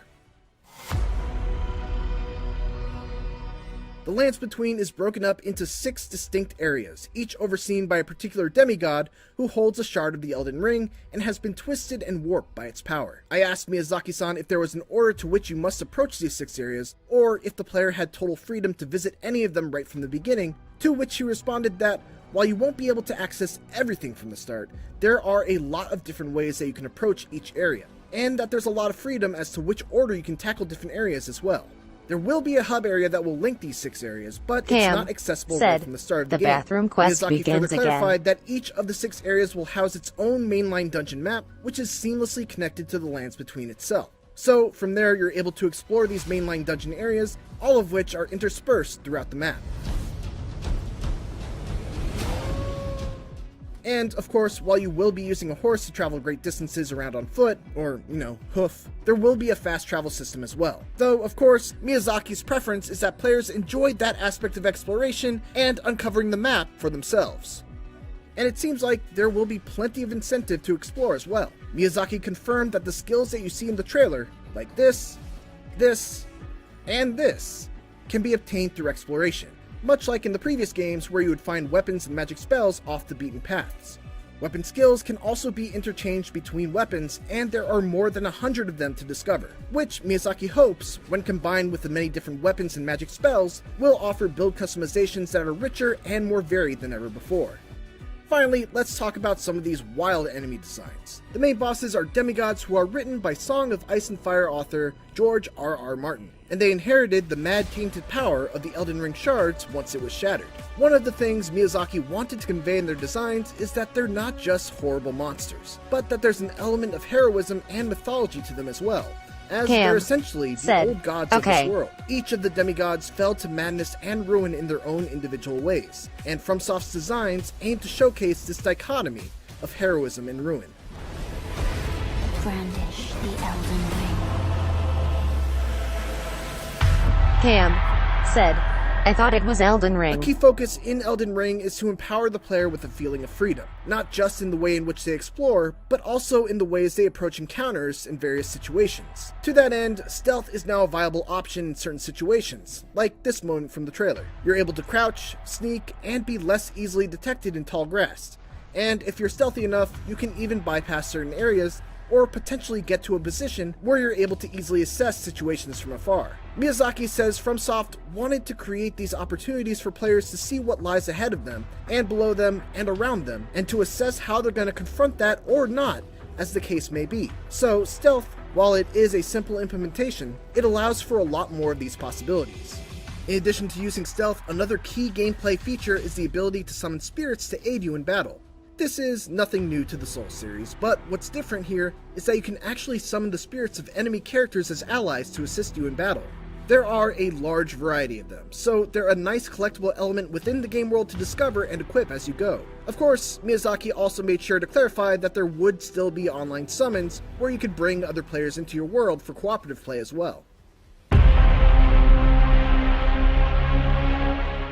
Of course, one of the most marketed selling points of Elden Ring is George R.R. Martin. The way Miyazaki describes it, Martin created Elden Ring's foundations, building up the world's history and mythos, which was subsequently iterated on by FromSoft. For example, Martin created the Tarnished and their Lost Grace, a spurring moment for the player character. But then on top of that, Miyazaki explained, FromSoft built a lot of their own world, story, and gameplay elements that are necessary to the game and necessary to the player's guidance and how they find that footing in the world. Miyazaki said it was a great collaboration, and it was a rather fresh approach for the team. Rather than imposing new restrictions on the game, Martin himself was very open to From Software prioritizing the game's systems and leaving out anything they didn't want to explore, even though that ended up not being the case. Miyazaki explained that Martin's work was a huge source of inspiration and the impetus for the design of the game, so the world building and the systems went hand in hand. From Software has a reputation for its unique brand of story told predominantly within the margins. Miyazaki said that this will continue in Elden Ring. We want to retain that sense of the player discovering things for themselves and enjoying uncovering the world both in terms of action and narrative for themselves. We don't want to force anything on the player. That much has not changed. However, Miyazaki was also keen to express that an ease of understanding is paramount. Elden Ring is more character-focused than previous Souls games. While the player character themselves is a blank slate, other characters will provide a sense of depth and color.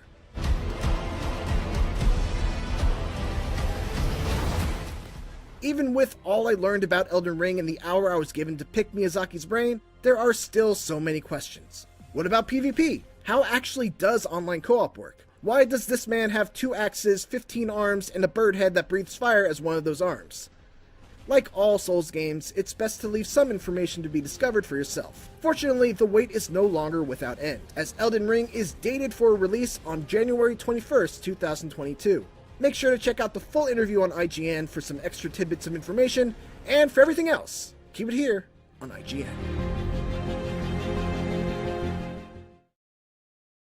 Marvel's Guardians of the Galaxy game is on the way, and to talk about it, we have some extra special guests. Hey, true believers, this is Bill Roseman, VP of Creative here at Marvel Games. Hi guys, my name is Jean-François Dugas. I'm the Senior Creative Director at Eidos Montreal. And I'm Mary DeMauro, and I am the Senior Narrative Director at Eidos Montreal, and super excited to talk about this game today. Yes, I'm super excited. We all just saw the demo where in this Guardians of the Galaxy game, the player controls Star-Lord in a third-person action adventure where the other Guardians follow him around, banter with him, give him a hard time, and he gives them commands during battle, which I thought was really interesting. So my first question for you guys is, what made you want to showcase Star-Lord as the player character and have him control the Guardians, as opposed to, letting the player switch between the characters or make it a multiplayer game or something like that? When we started this project, the first thing we did is to discuss with Marvel Games, Bill and his colleagues, and initially the talks were about like, we want you guys to run with the Guardians of the Galaxy and make it your own, create a new version that will feel fresh and unique and everything. So when we came back to Montreal, we started to discuss about different opportunities like multiplayer, co-op, or anything. But we were looking at what is the Guardians of the Galaxy. And it's all about the characters, and it's all about those colorful personalities clashing with each other, and sometimes like getting along. And it's a mix of all these things with their qualities, their flaws. And we were, you know what, like it would be freaking awesome if you could be one of the Guardians, and putting you at the center of that team and surrounded by those characters. And this is how it came to be like, well, if you're Star-Lord, you're the so-called leader because you're not necessarily leading them officially. And sometimes the Guardians, they will make decisions on their own and everything. But we thought like that kind of, I would say that ecosystem in which like they can be characters on their own, make their own decisions, have their own reactions, and you as the so-called leader, the player, decide how to react to those things. And we thought that the purpose of that was really, really, really exciting. So we dove into that and explored what it would mean for the game. That's awesome. That's awesome. So one of my favorite things from the gameplay footage that we saw was there's this team huddle ability where Peter Quill picks a song and it gives his team this big combat boost and they're glowing and it looks really cool. So I'm curious, what kind of songs do we get to choose from? Like, how deep is the playlist here? Well, when you think of the Guardians of the Galaxy, you definitely think of the licensed music. And in ours, Star-Lord being a child of the 80s, Peter Quill being a child of the 80s, we have like 30 amazing KAM 80s classic songs. It just sounds like they got short on time to make Iron it multiplayer. Maiden to Rick Astley to Kiss to Wham. And it's a lot of fun. And it's more, as you saw with the huddle, it's more than just something that's in the game to support the action and the combat and the cinematics. We have this whole gameplay aspect called the huddle. Yeah, and in the huddle, it's like when you're in combat, as you play, if you're doing great combos, you're engaged with your Guardians and everything. So you're getting some momentum, and with that momentum, like it helps to fill the gauge for the huddle. And when this gauge is filled, you can use it at any given time. So maybe you're in trouble, you're struggling on the battlefield, or things are going well. So when you summon that, like Peter goes like, guys, huddle up, and they go into a huddle a little bit like American football. And the Guardians, when they come in, like they will give you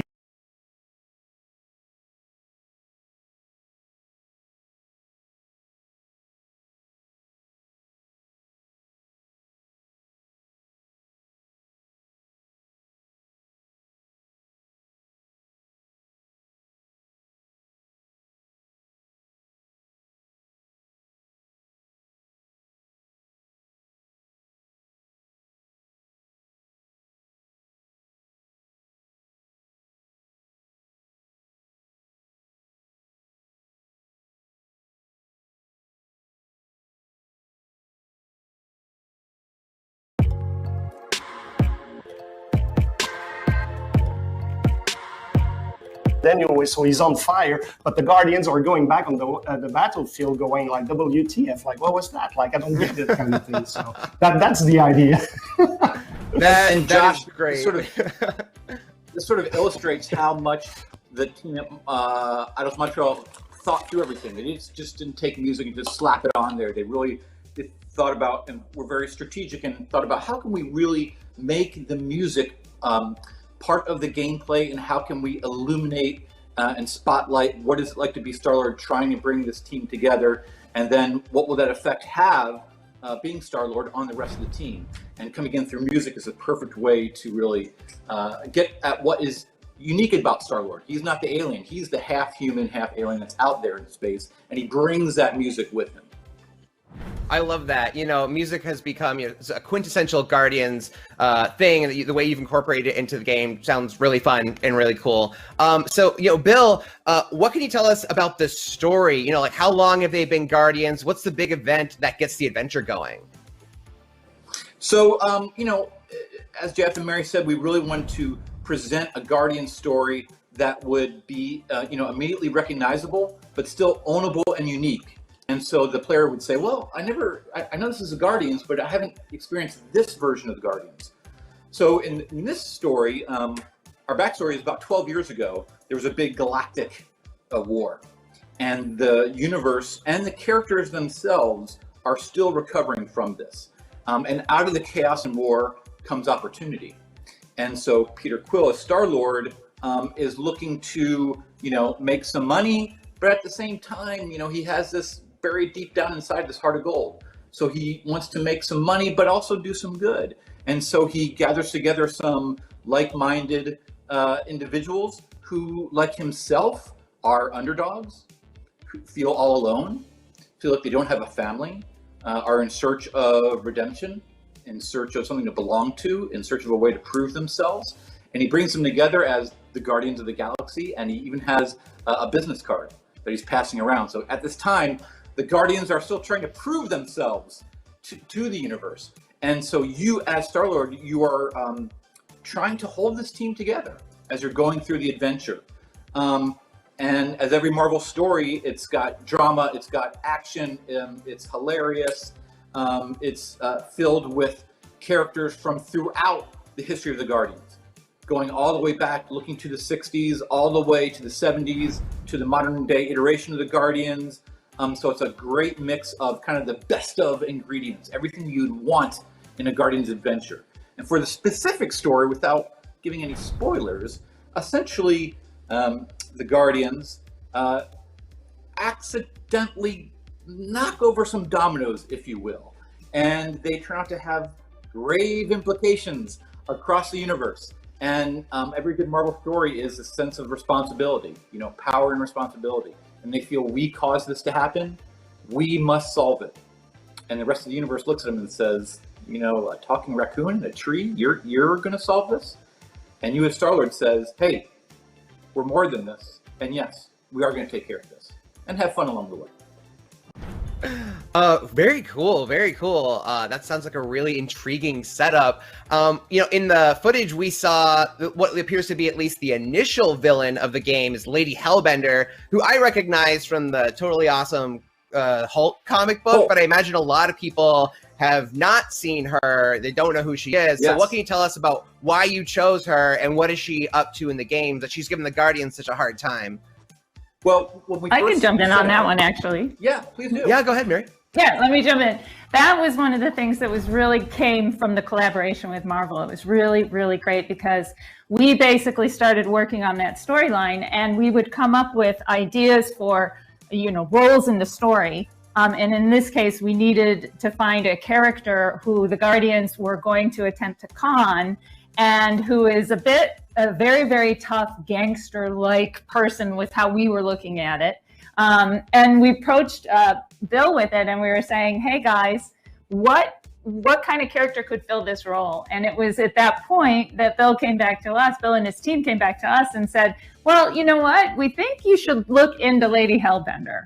And so we did, and he passed along the comics to us, and we started reading all about her and everything. And we were very pleased to see that with a few little tweaks to our storyline, she was the perfect character for it. And that's kind of how she came into our story.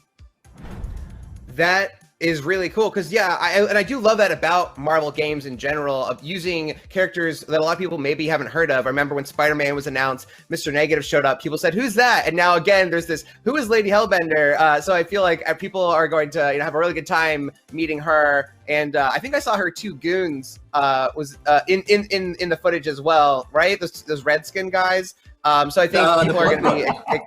Yes, I think the people are going to be happy to see what she's all about.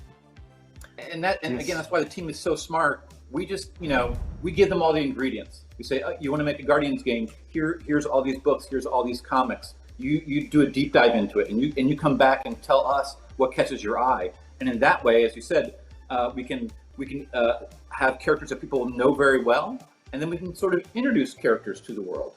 And what that does is it just opens it up. And again, it picks characters, and Jeff and Mary did it. They cherry-picked characters from throughout the Guardians timeline and mixed it all together in a way that no other medium has done before.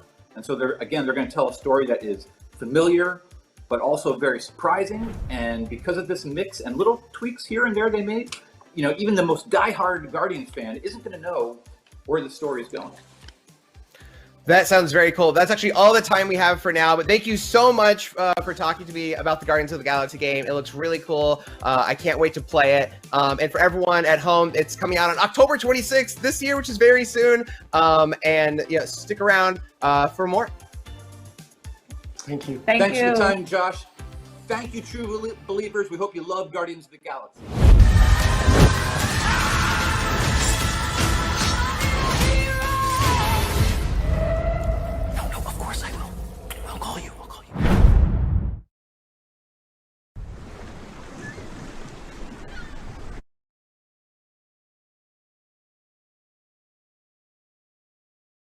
What if you got a chance to peek into the mind of the developers behind those games as they watch their hard work get completely destroyed right in front of them? What is happening right now? That's exactly what happens on every episode of Devs React to Speedruns. We invite you to ride along with the developers as they watch, react, and enjoy some of the craziest gameplay by the most skilled speedrunners on the planet. Tune in every Saturday for a brand new episode. If you're not following IGN, we're constantly updating our feeds to bring you the latest news, gameplay, custom original content, the best user-generated videos and art, memes, and a whole lot more. Be part of the conversation throughout the year. Follow IGN on Instagram, Twitter, Facebook, TikTok, and Snapchat.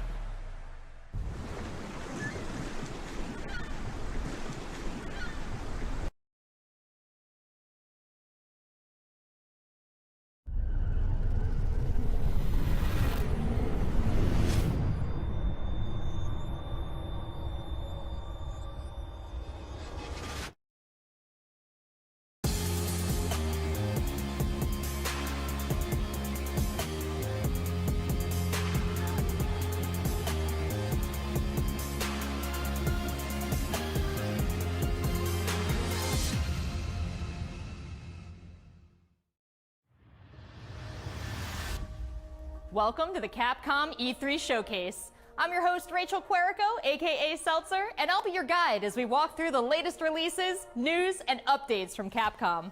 We'll hear from the Resident Evil Village team, share some news from the world of Monster Hunter, and get the latest on Ace Attorney.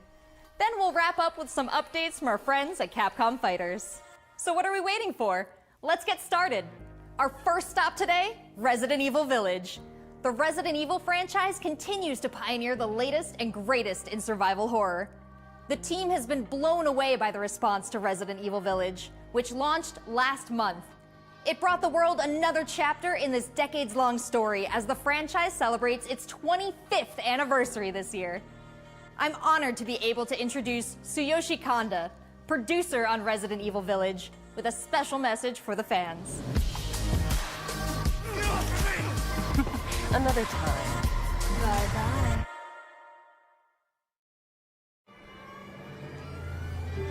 There's nothing to fear. Where's Rose? She's everything to me.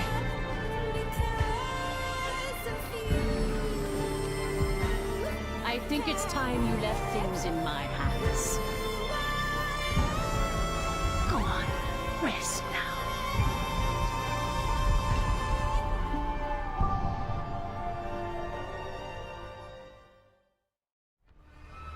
Hi everyone, my name is Tsuyoshi Kanda, producer on Resident Evil Village. I wanted to take this opportunity to thank everyone who's played since we launched the game in May. We hope you're enjoying this new chapter in survival horror.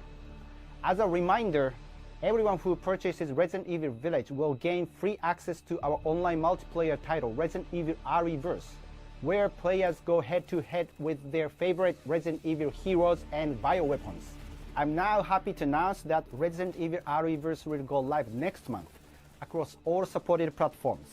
So head into the fray to celebrate the Resident Evil 25th anniversary.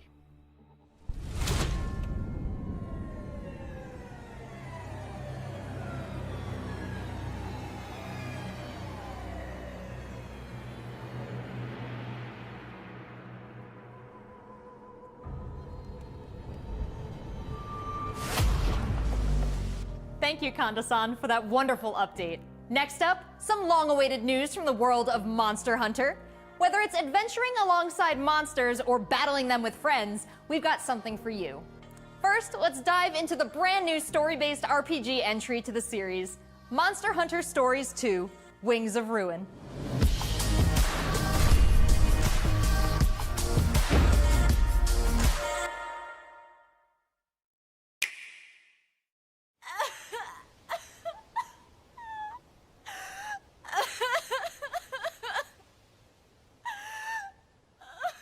This was his fate.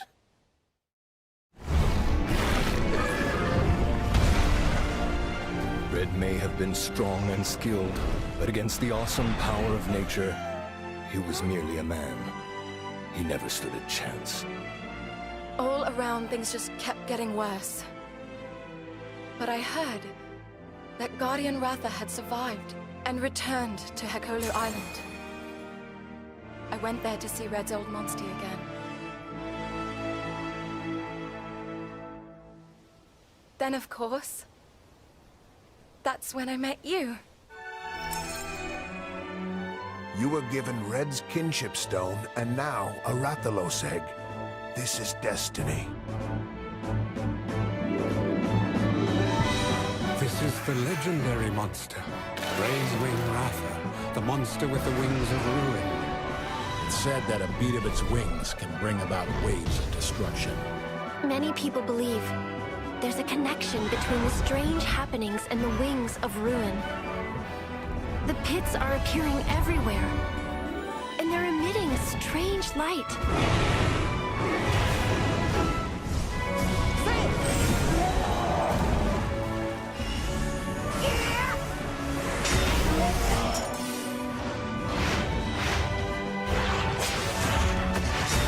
What's this whole idea of forming kinship with monsters?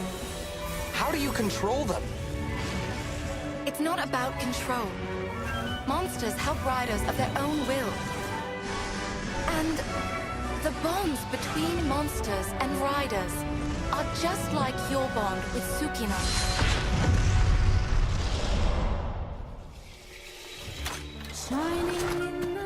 What kind of power does Ratha really have? Why are all of these pits appearing? And who are those people who want to take Ratha for themselves? All I have are questions.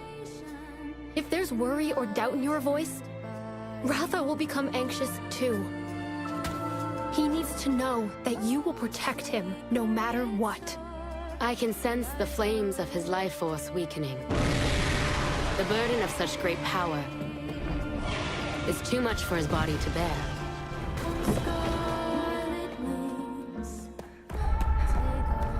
A voice. Can you hear it?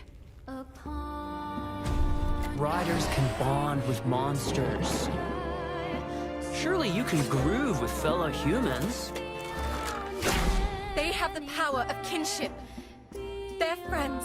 They're monsties. Humans carry the strength of everyone they meet. That makes them strong.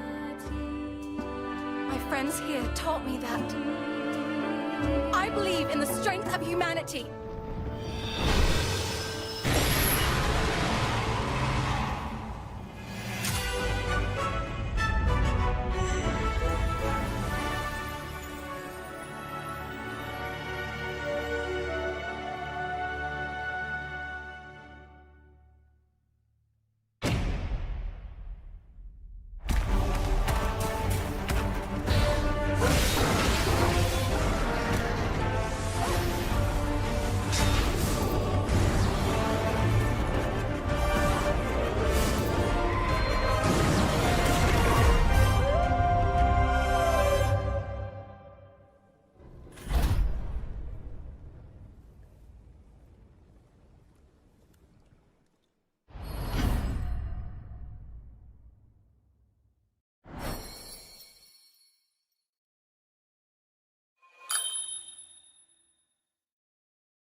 Looks pretty epic, right? And how about that announcement?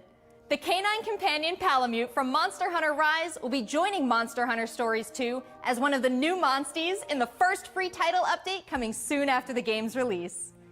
You can get an early peek at the game with the Monster Hunter Stories 2 Wings of Ruin trial version starting on June 25th, which also carries your progress over to the full game release just a few weeks later on July 9th. That's not the only way to join the hunt.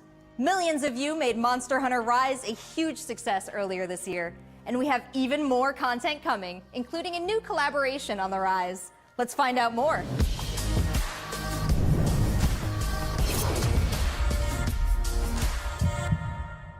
Let's go!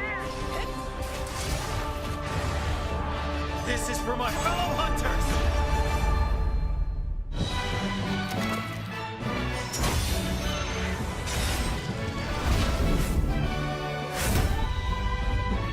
Kratos is no runt. Moon's blessing emerge. Get ready. I have a good feeling. What will it be? Moon's blessing emerge.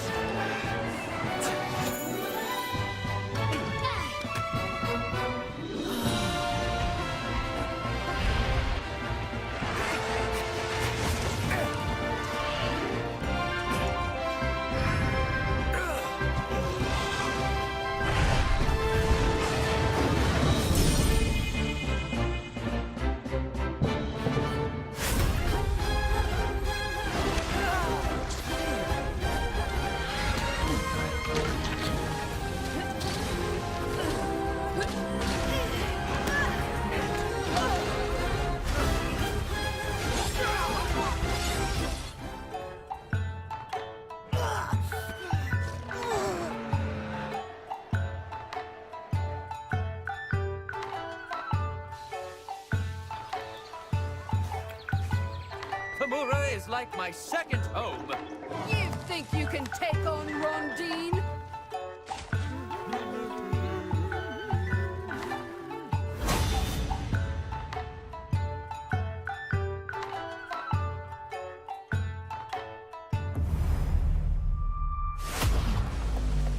There has never been a better time to be a Monster Hunter fan, with all the new updates to Monster Hunter Rise and the launch of Monster Hunter Stories 2 this summer. We can't wait to hear about your own stories of adventure. Well, that's not the only thing Capcom has in store for us this July. Fans of Phoenix Wright will have new chapters to explore with the release of the Great Ace Attorney Chronicles.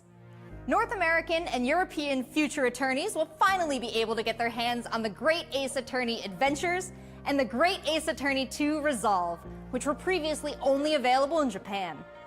You'll travel back in time to the late 19th century Japan and London to play as Ryunosuke Naruhodo, Phoenix Wright's ancestor, in this action-packed prequel. Now, let's hear more about the story. So then, let us unravel this mystery.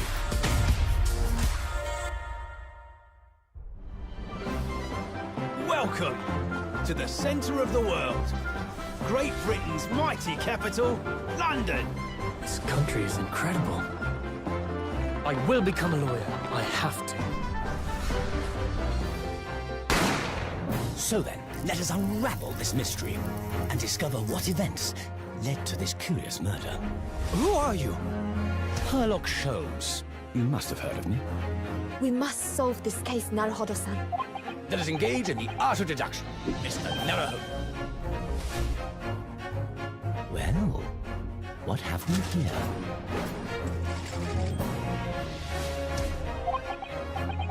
It would seem the truth is now tantalizingly close. The defense demands its right to a cross-examination.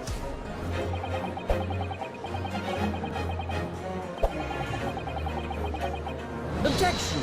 Your testimony completely contradicts the facts. Objection! My lord, with all due respect, this is an outrage!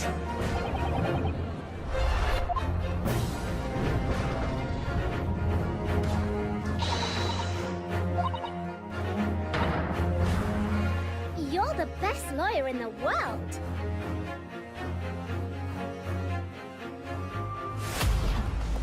So we have 10 new cases and 8 mini escapades where you can take on the role of a defense attorney. Now, we all want to see some gameplay, right? Let's take a closer first look at 2 gameplay features new to the franchise in the Great Ace Attorney Chronicles: Dance of Deduction and Summation Examination.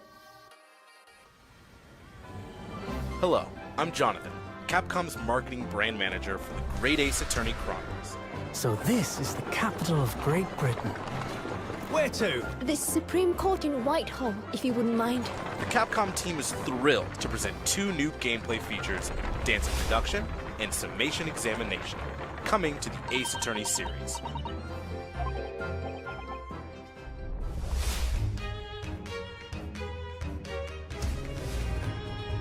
While investigating to prove your client's innocence, players will come across conspicuous situations that require further examination with the help of Ryunosuke's legal aid Susato and the brilliance of deduction from Detective Herlock.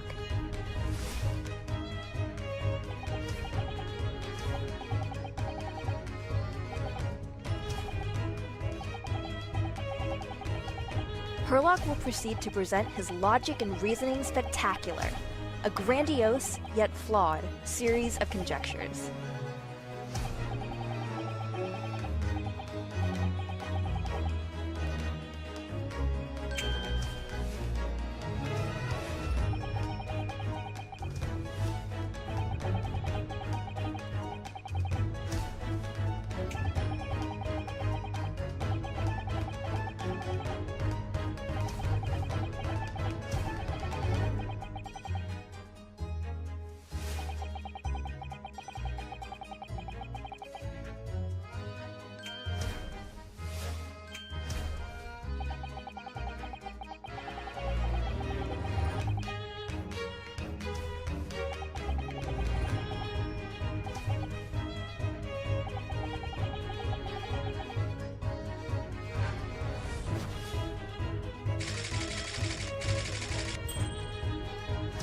Ryunosuke and Susato will then discuss to correct the flaws in Herlock's deductions.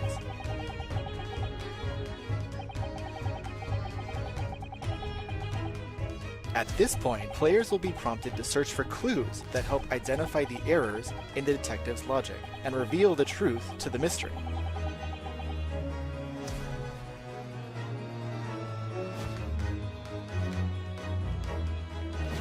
As players present new evidence and observations, Herlock will amend his deductions based on the new information. Upon uncovering the truth, Ryunosuke and Herlock enter into a semi-metaphorical, semi-literal dance that brings them to the conclusion of the dance of deduction.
In courtroom battles, players will attempt to convince 6 jurors of the innocence of their client. Their progress will be displayed and represented by 2 scales of justice, one black, representing a guilty verdict, and one white, representing a not guilty verdict. Objection! In summation examination, take the stand to face off against the jurors, all of whom provide explanations as to why they've reached their guilty verdict.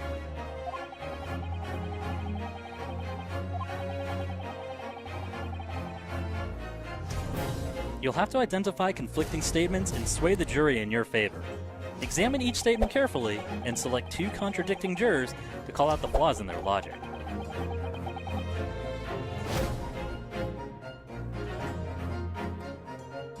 Objection!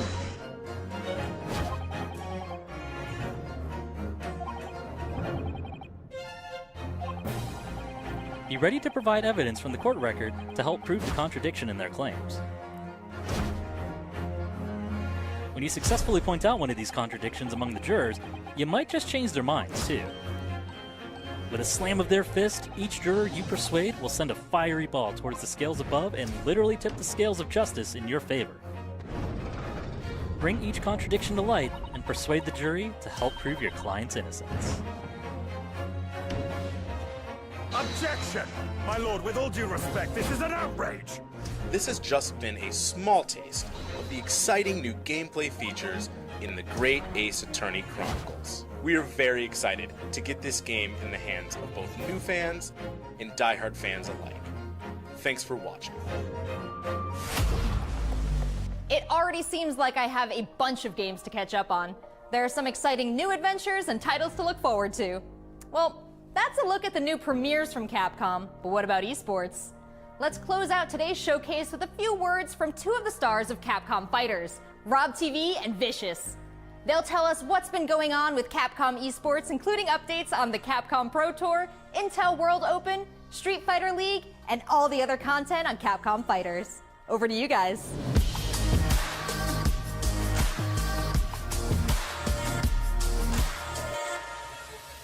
What's going on, everybody, and welcome to the Capcom esports presentation for E3 2021. My name is Vicious, commentator for the Capcom Pro Tour as well as Street Fighter League, here with competitive Street Fighter V player and host extraordinaire, Hollywood, Rob TV. What's going on, Rob? Oh my goodness, Vicious. Host extraordinaire. That just sounds beautiful. It has a ring to it, and I think that's the perfect word to describe what we have for everyone today. Street Fighter V, Capcom E3, it just feels right, and you feel the electricity in the air.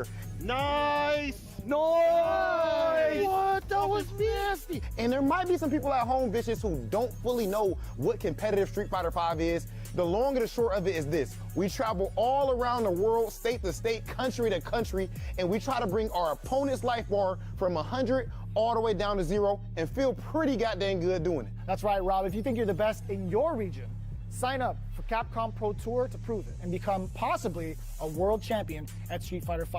The double perfect, the way he looked at the camera. Yikes. Don't ever expect another man's controller. So in this year's CPT overall, it's a series of tournaments that have $5,000 on the line for each tournament. But that money alone, that's not what's really at stake here. It's about making it to the granddaddy of them all, Capcom Cup. Item just reset in grand finals of Capcom Cup. So behind me, you can see in all of its glory, the Capcom Pro Tour 2021 official stage and set, and that's a place that you are very, very familiar with. That's right, we take all of our events and broadcast it live from this stage, and we check out all of the top competitors from each and every one of these regions. And speaking of, the Capcom Pro Tour has shaped up a lot. 2021, we have 32 events going on in the Capcom Pro Tour, spanning across 19 different territories. So there's so many opportunities for players from around the world to get that ticket into Capcom Cup this season. I'm absolutely excited because, again, that is a big change from what 2020 was into what we could expect for 2021. And Mago is your first qualifier for Japan for the Capcom Pro Tour. Not only can you catch the Capcom Pro Tour live on the Capcom Fighters channel, you can do so on a plethora of platforms. We have it on Twitch, YouTube, Twitter, and Facebook. Of course, if you don't catch it live, you can also check out the VODs for all the competitive studying you would need to become a successful Street Fighter V player, as well as catching some of the community-focused content that we have on Capcom Fighters. We have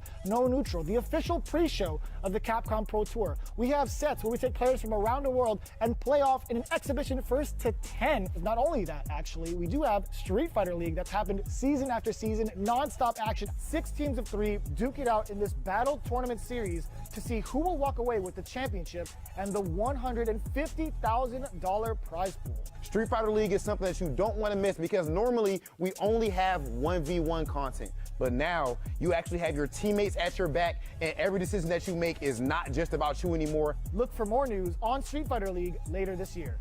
It's Oki time. What's gonna happen? Nice. He checks it. He checks the movement. What's happening? It's so good. Let's not forget, the Intel World Opening is happening right now. Top players representing 11 regions around the world are competing for their place in the World Finals happening next month.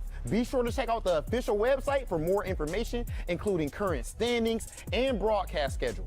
To commemorate this event, everyone who logged in during this period will receive an exclusive competitor title and dojo object. You do not want to miss this. I highly recommend everyone to stay tuned for future Capcom Pro Tour updates on the Capcom Fighters channel. And again, we've had so many events so far. We started off with the Japan region. We've had a couple of more events going on afterwards, but the action does not stop. In fact, we're going to be continuing off with the Midwest region for the Capcom Pro Tour. I know you're definitely excited about that. 100%. I mean, of course, your boy is from Ohio. Make sure you guys tune in to see the tournament. You do not want to miss some of the best Street Fighter V players in the world compete head-to-head.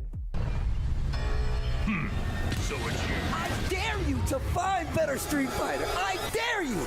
This is a game about being a world warrior. Capcom Cup tournament play. Obviously, they got a rivalry. I'm the best in the world. This game has changed the lives of so many people here. Ooh, nice. Oh, Nice! Oh, the pop-off! That's what I'm talking about. I told you it's gonna go to the limit, and I ain't lying to the beat. This is the ultimate Street Fighter V experience. This is Capcom Pro Tour.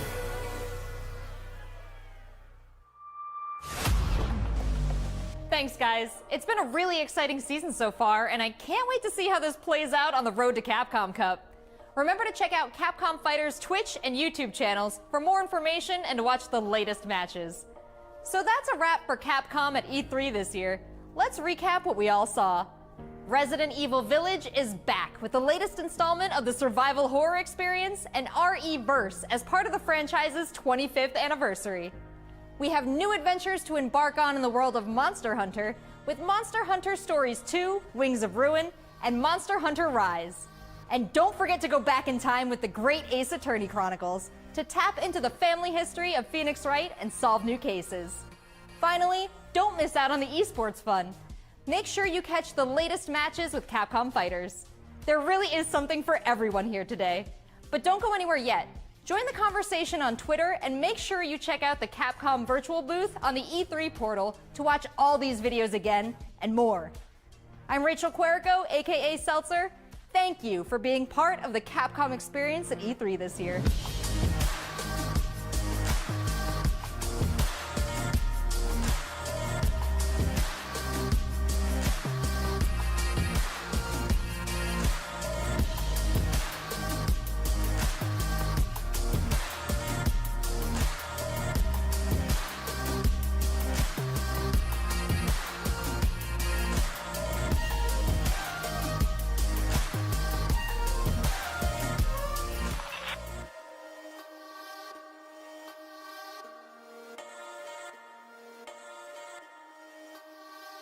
What's up everyone, I'm Stella Chung, and in today's fix, Starfield makes a splash at the Xbox and Bethesda showcase, Halo Infinite gets a release window, and we finally know when you can go on ball runs again in Diablo 2 Resurrected.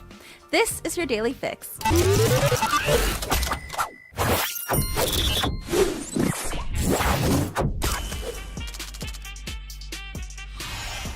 Microsoft came out swinging with a look at Bethesda's first new property in over 20 years, Starfield. The in-engine trailer begins on an alien planet aboard a vessel called the Constellation. The narrator talks about venturing into a field of stars, and we get a look inside the interior of the Constellation, which looks reminiscent of the space-age ships from the 60s. Beyond the cinematic trailer, we still don't know much about the gameplay itself. On stage, Todd Howard said that Starfield is about hope and shared humanity.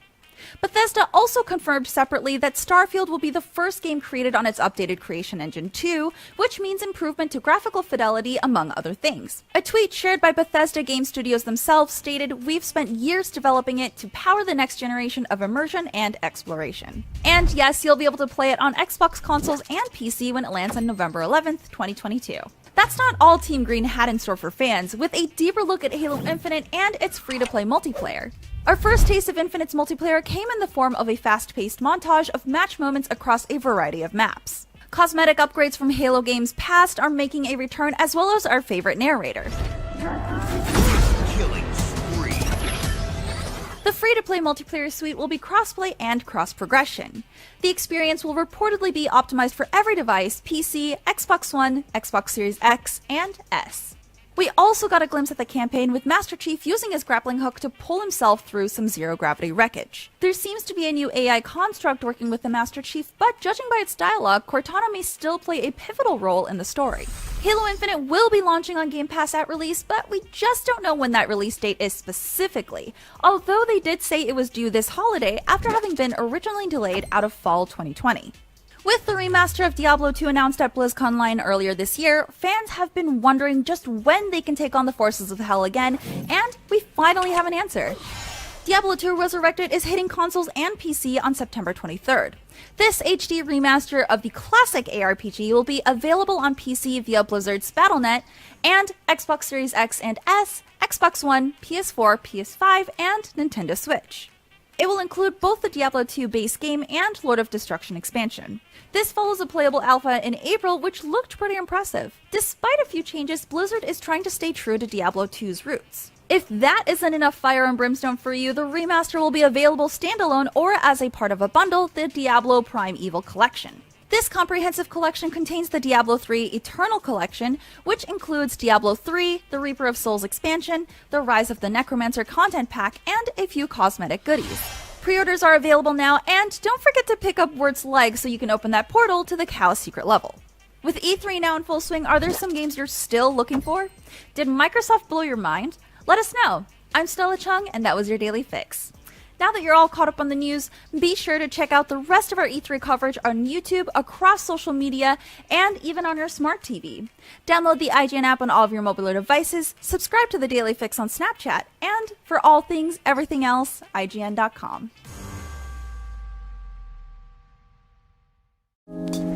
You're watching Summer of Gaming 2021.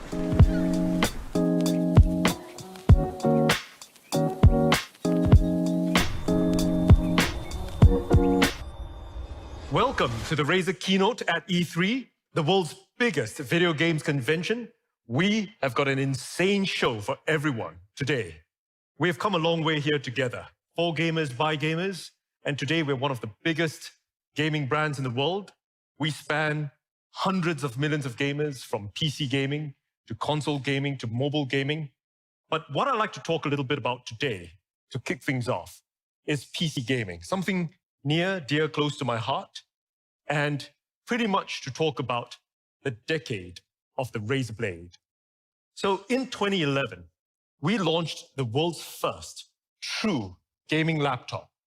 And this caused quite a bit of controversy back then, because gaming laptops were not gaming laptops in the true sense of the word. They were gaming luggables back in the day, super thick, super heavy. And the Razer Blade was the first true gaming laptop in the sense it was super thin, super light, and super powerful. And it ushered in a new generation of gaming laptops. And since then, over the past 10 years, the entire industry has moved to follow in the footsteps of the Razer Blade. In 2013, we launched the world's thinnest gaming laptop. 2016, we invented the world's first Thunderbolt 3 external GPU. In 2018, we launched the world's smallest 15-inch gaming laptop. And since then, we've now got the entire Razer Blade family. We've got the Blade Stealth 13, we've got the Blade Pro 17, and of course, we've got the Blade 15. And the Razer Blade has been both a critical and commercial success. It's been called the very best gaming laptop in the world and continues to win accolades over and over again. And at this point, many of our fans, many of the Razer community is asking, what's next? So we go down and we talk to every single one of our fan base, for gamers, by gamers. We talk to the press. And one thing that we've heard consistently over the past couple of years is, when is Razer going to make an AMD gaming laptop? Well, ladies and gentlemen, I'm incredibly excited to be able to announce that we're now working closely together with AMD, and we've put the very best designers and engineers together with the top AMD engineers, and what we've created in a single line is the ultimate AMD gaming laptop. And with that, we are bringing back the legendary Razer Blade 14. How do we do this? How did we make the ultimate AMD gaming laptop? Well, we took a look at the 14-inch gaming laptops today. Now, many of them have tried to follow in the footsteps of the Blade 14 that we created some 10 years ago, and many things have changed since then. In terms of form factor, many of the gaming laptops out there are portable, but we feel they could be thinner, could be slimmer. Now, over and above, in terms of GPUs, there's been not much innovation. Don't get me wrong, they've got a great GPU in there, but they max out at a RTX 3060. In fact, in terms of total graphics power, or TGP, they max out at just 80 watts. And we feel it could go much higher with, of course, the right materials and with, of course, the right cooling thermal solutions. Now, as we talk about materials, unfortunately, most of them still use really non-premium builds. Now, one thing that we do at Razer that all of you are familiar with is that we look at doing really premium builds. We've got CNC'd machined chassis. We want to make sure that you've got the best possible no flex kind of a chassis, but many of the ones out there don't have that. And of course, cooling. Many of the 14-inch gaming laptops are still using solutions that we pioneered some 10 years ago. At Razer, we've really pushed it ahead. We've had vapor chamber cooling for years now. We are in the next generation of that. We've done that for laptops. We've done that for phones over and over. Now, in terms of having all this last-gen tech, many of them are still limited in terms of the ports that they've got. They've got only a couple of Type A ports, a couple of Type C ports, so on and so forth. And they've got truly, truly uninspired keyboards. They're using single color backlit keyboards. Why? Because they don't have space or they don't have the imagination. But at Razer, we've got loads and loads of imagination. And what do we want to imagine? Well, a whole lot of ultras. Ultra what? Well, ultra powerful. We want it to be ultra powerful. We want it to be ultra thin. We want it to be ultra fast. We want to have ultra connectivity. We want it to be ultra responsive. And of course, ultra immersive. That's a lot of ultras to make the ultimate AMD gaming laptop. But let's talk about how ultra powerful the new Razer Blade 14 is. Now, together with AMD and Razer, we have designed and engineered in a single line the world's most powerful 14-inch gaming laptop. This is not any normal gaming laptop that we're talking about. We're talking about the world's most powerful 14-inch gaming laptop. And to this end, we wanted to pick one of the most powerful CPUs on the planet today, and we've picked the AMD Ryzen 5900HX. This is truly an incredible CPU. We are talking about a HX class, an extreme class AMD processor, and it's an unlocked processor. Unlike many of the other laptops out there using the HS class processors, we are using a HX class unlocked processor, a Zen 3 mobile processor in a cutting edge 7 nanometer level. It's an 8-core x86 CPU, and it's got up to a whopping 4.6 gigahertz of power. This is an insanely great CPU. And joining me here today talking about this partnership to make the ultimate AMD gaming laptop is Jason Banter, VP of Product Management of AMD. Razer is known for some of the most innovative gaming laptops in the industry. Razer has established a design, quality, and performance standard that is second to none. That's why we at AMD are excited to partner with Razer for the first time, bringing Ryzen, the world's best mobile gaming processors, to the Razer laptop lineup. Engineers from both companies partnered together, start to finish, to bring the best components, the best performance, and the best experience together in the new Razer Blade 14. The new Blade 14 features an unlocked Ryzen 9 5900HX processor, enabling elite gaming performance on a thin and light notebook with amazing battery life. The 5900HX delivers 8 cores and 16 threads of Zen 3 core performance. A max boost clock of up to 4.6 gigahertz quickly dispatches workloads, reduces latency when gaming, and performs 3D renders at breakneck speeds. The 5900HX also doubles the L3 cache size compared to the 4000 series. This massive on-chip memory is vital to unlock the full performance of discrete graphics for gaming. And all of this is based on 7 nanometer process technology. The AMD Ryzen 9 HX series was designed to deliver the most immersive gaming experience you can get in a laptop with zero compromises. From all of us at AMD, congratulations to Min and the entire Razer team for outstanding execution on this project. We're proud to be a part of this generation of Razer Blade laptops, and look forward to expanding these opportunities for gamers in the future. Thank you very much, Jason. So that was Jason of AMD talking about our partnership. But the CPU, of course, while we've picked one of the most powerful in the world, is just half the equation. What's on the other half of the equation? Well, the GPU.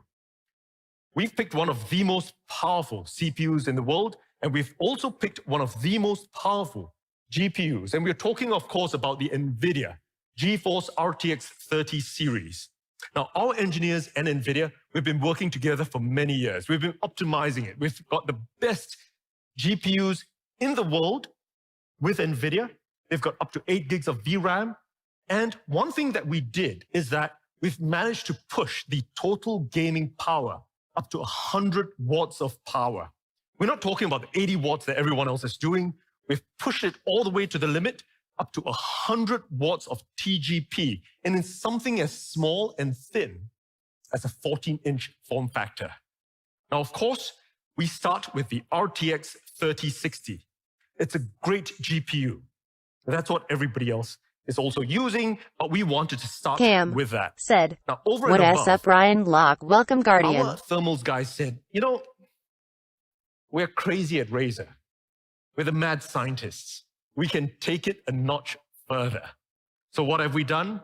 Well, in the new Razer Blade 14, we've got an RTX 3070 option. That's a truly powerful GPU matched with a truly powerful CPU. But we're Razer. We want to take it up to 11. We are going all the way up to the moon. And what we've done with the new Razer Blade 14 is that we have now added as an option a crazy and insane RTX 3080. Imagine that, the most powerful GPU on the planet with one of the most powerful CPUs on the planet. It's truly, truly powerful. And of course, joining me here on screen today from NVIDIA to talk about how we've put this crazy RTX 3080 into an ultra-thin form factor of the new Razer Blade 14 is Matt, VP, Global GeForce Marketing at NVIDIA, on screen. Thanks, Min, for inviting us to present at your event. Once again, we're excited to partner with Razer on the development and launch of a Blade laptop. This time, the all-new Blade 14 powered by GeForce RTX. For the first time, gamers can experience an RTX 3070 and 3080 laptop GPU in a 14-inch form factor. It packs incredible performance in an ultra-thin, sleek design. Wherever you go, you can play the most stunning and graphically demanding games because the RTX 30 series includes second-gen RT cores that enable fast ray tracing. Enjoy realistic lighting, reflections, shadows, ambient occlusion, and more. All of those make your games more immersive. Ray tracing is featured in many of today's most popular games. NVIDIA DLSS also has been widely adopted by games. Many refer to it as magical. DLSS provides a huge boost to performance using AI rendering and looks as good or better than traditional methods. Dedicated tensor cores built into the RTX GPU do the AI processing. Now, in addition to the high frame rates pumped out by the GeForce GPU, NVIDIA Reflex low latency technologies give gamers the competitive edge in their favorite games. NVIDIA Reflex is now supported in 7 of the top 10 competitive shooters. But we're talking about laptops, so efficient power usage is incredibly important to making gaming laptops as thin and cool and quiet as possible. That's where our Max-Q technologies come in. Every aspect of the laptop, the GPU, software, PCB design, power delivery, and thermals are all optimized for power and performance. With the help of AI, high-performance gaming laptops are faster and better than ever before. Let me give you an example. Dynamic Boost 2. It automatically distributes the power across the GPU memory, and the CPU for maximum performance, whether you're gaming or creating. We can't wait for gamers and creators to experience the incredible power and the portability of the new Razer Blade 14. Min, thank you for your great partnership. Thank you very much, Matt. And that is the ultimate AMD gaming laptop, ultra powerful, and we just talked about it. But we've not just got true power. It's not just the world's most powerful 14-inch gaming laptop, let's talk a little bit about how it's ultra thin. Now, how thin have we gotten it? Well, it's not just ultra thin. It is the world's thinnest 14-inch gaming laptop. Let it sink in. Think about it. I just said this is the world's most powerful 14-inch gaming laptop, and now I'm actually saying it's also the world's thinnest 14-inch gaming laptop. We are talking about 16.8 millimeters thin with a 3080. Mind you, it's 0.66 inches thin. And the reason for it is because for the past 10 years, we've been bringing together the very best thermals engineers on the planet. They've got all kinds of innovative solutions. They've been pushing the limits. And what we've got over here in the Razer Blade 14 is the next generation vapor chambers. And we've designed this from ground up. We are light years ahead of the competition. Many of them are still copying what we've done 10 years ago. And today we're 10 years ahead. We're a full decade ahead. We've designed the next generation vapor chambers in the Blade 14. Each of these tiny little fans have got 88 fan blades. And we worked with fluid dynamics scientists. We made sure that every fan blade was designed from the ground up. 88 fan blades. What does that mean? Every single fan blade in our fans is about 0.1 millimeters thin. We have designed fan blades the width of a human hair. In addition, of course, we are using T6 grade aluminum CNC chassis. You've got to kind of touch it to believe it. You've got to understand that's what a Razer blade is about, that premium quality. And of course, that super durable anodized finish. Ultra thin, the world's thinnest 14-inch gaming laptop. So let's talk about how fast it is. Ultra fast. We've got the fastest 14-inch display. We've got two options. We've got a FHD 144 Hertz, and we've got a QHD at a blazing fast 165 Hertz. It's 100% DCI P3 display, IPS grade. It's AMD FreeSync Premium, and every single display is custom calibrated right out of the factory. Ultra fast. Now let's talk about connectivity really quickly.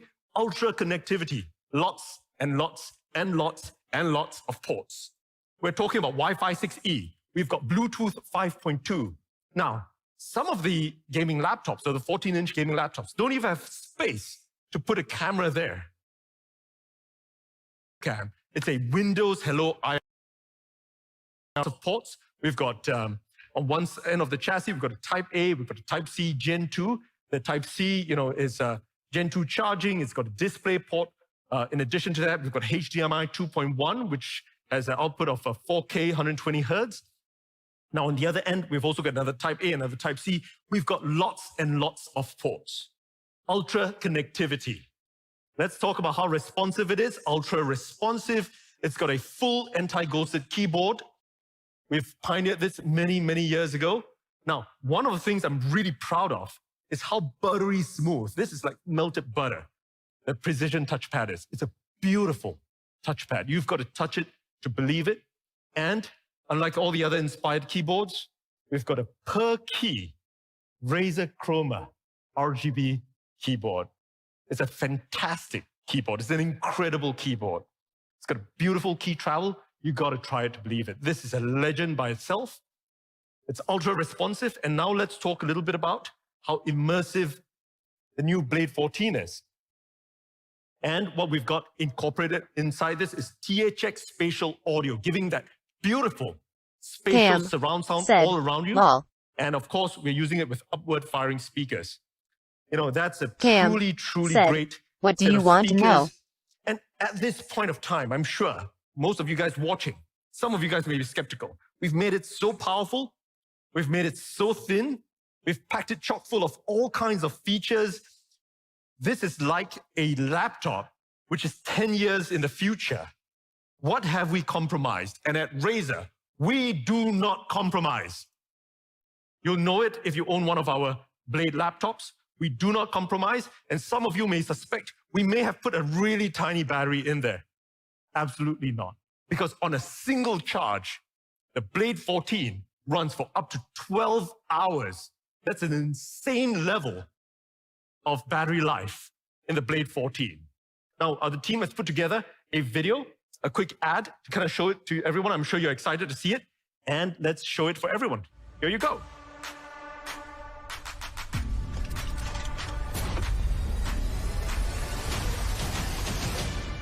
Yeah, this is what I'm made of. This is for the throne and the kingdom. The king's here, yelling freedom. Do or die, do it now if you believe it.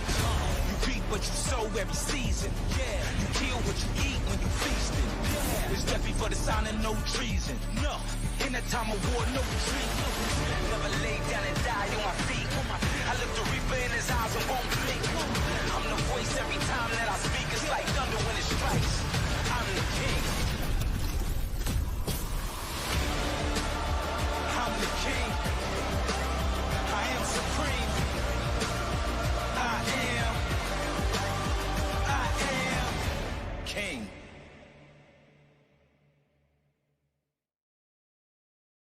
And at this point of time, I'm sure all of you would like to see the actual real thing. This is not a figment of my imagination. This is not a figment of the imagination of a gamer out there. But here it is, the legendary Razer Blade 14, back in flesh or back in CNC aluminum. You can see it's ultra thin. Imagine that we've got a HX class CPU in there. We've got a 5900 Ryzen, of course. We've also got a 3080 NVIDIA GeForce GPU, all in an ultra-thin 16.8 millimeter form factor. It's super thin. All right, I'm sure you guys would like to see the display.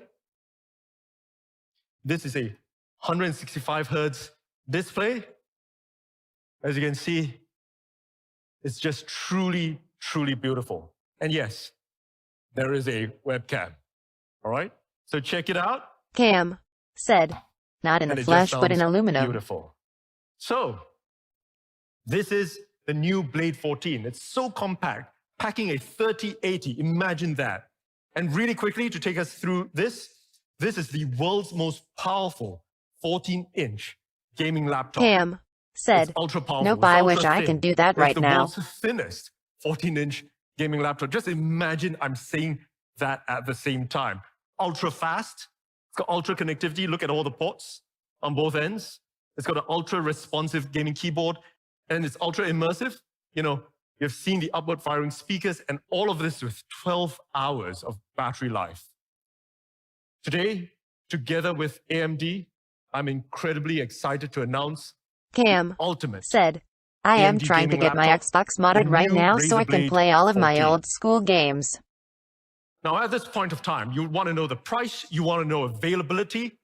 Well, I'm sure with a product like that, you're probably quaking inside thinking, is this going to be a $5,000 laptop? It's got all the insane features. KAM It's got the most said, powerful for example, CPUs Def Jam and Fight for GPUs, NY. right? You know, is this going to be a $3,000 laptop? Well, ladies and gentlemen, the new Razer Blade 14 starts at just $17.99. When is it available? Well, not in 10 years from now. It's available right now today. By the end of this keynote, you can order it. And where can you order it? Well, you can order it online at Razer.com or at any of our global Razer stores. You can check them out. And of course, at leading retailers globally, you can check it out right away today at just starting from $17.99. Ladies and gentlemen, the new Razer Blade 14, the ultimate AMD gaming laptop. KAM said, just with 0 cents right That's the first product that NOWW. we've got today. And we've still got a big show ahead. So what's next? Insanely small, insanely powerful. And what am I talking about?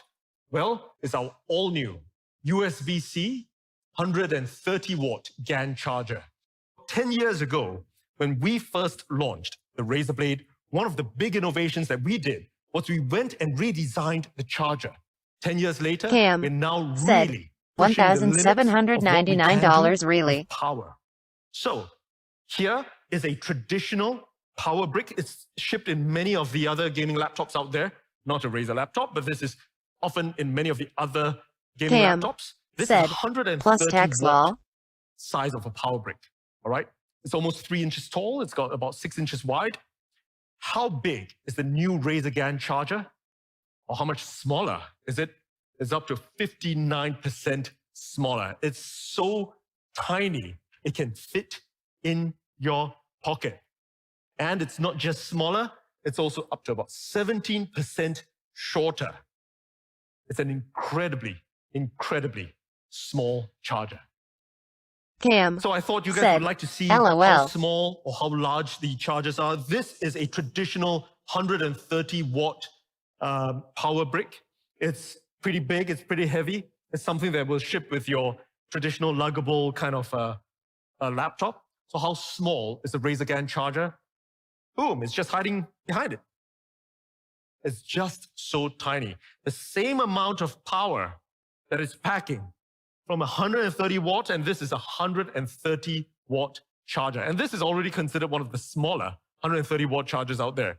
You can see how tiny, how small it is, but we've got another surprise for all of you. This charger can only do one thing. It charges your 130 watt laptop or gaming laptop. This charger doesn't just charge your laptop. Boom, it charges up to 4 devices simultaneously. That's how powerful, that's how insane this product is. This is the Razer GAN charger, USB-C 130 watts of power, truly compact power. Here's the side profile.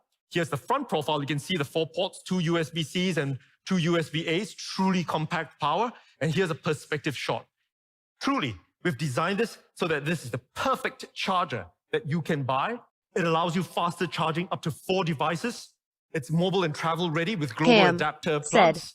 And why in do summary, I feel the it's ports small are enough to only fit on your the pocket. charger? Charge up to 4 devices at once. Faster charging, 2 times USB-A, 2 times USB-C, mobile and travel ready, and it's got safer power delivery features. Now, what does it work with? Well, lots and lots of selected devices. As long as it's got USB-C and charging, Cam it works said, with a I whole only saw one slew port of other Razer than the Blade power port. laptops, Apple MacBooks, both the Pro and the Air, Windows laptops like the Dell XPS, tablets, smartphones, smartwatches, and much more. So, is this $500? Is it $300? Well, absolutely not. The Razer GAN charger is just $179.99. You can pre-order it right now, and we're shipping within the next 30 Cam days. And you said, can buy it, of course, what? at Razer.com, any of our Razer stores, and at leading retailers globally. This is the Razer 130 watt GAN charger, and you'll want to be making your pre-orders right now because this is truly Cam the ultimate said, are you charger. serious? Next up, Pixel Perfect. Well, a couple of years ago, we launched the Razer Raptor 27. What do we have with it? With a new Razer Raptor? Well, still a 27-inch form factor. It's got an IPS display. It's got a beautiful QHD resolution display. Now, what we've done is we've upped the refresh rate from 144 Hz from the Cam previous generation said, to why a not just add it with the faster laptop? 165 Hz refresh rate. In addition, we've looked at how to ensure that there's tear-free adaptive sync. It's not just using NVIDIA G-Sync, but it's also compatible with AMD FreeSync Premium. And we've got one of the best display panels in the industry. It's got a 95% DCI P3 color space, HDR, high dynamic range display. And something I'm really proud of is that this is the world's first THX certified gaming monitor. And we've worked really closely together with THX, specifically with the gentleman, Eric Gemmer, who's got decades of experience in making sure that he certifies the very best displays in the market. And joining me on screen here today is Eric, talking a little bit about our partnership. Hi there, I'm Eric Gemmer, THX's Director of Imaging Technologies. I'm pleased to announce that THX has certified its first ever gaming PC monitor, the newly refreshed Razer Raptor 27-inch. If you don't know, to become THX certified, a monitor like the Razer Raptor must pass 400 different tests run by the certification team and me. The THX certification process makes sure that the screen in question will perform remarkably well, and our testing process includes ensuring panels are lit consistently, colors are accurate, and the image is pristine and clear. The result is a stunningly good screen that is good for fast-paced gameplay and other challenging scenarios. More importantly, THX certification plus the Razer Raptor's fast refresh rate of 165 Hz and 1 millisecond response time means the screen will keep with your superhuman reflexes.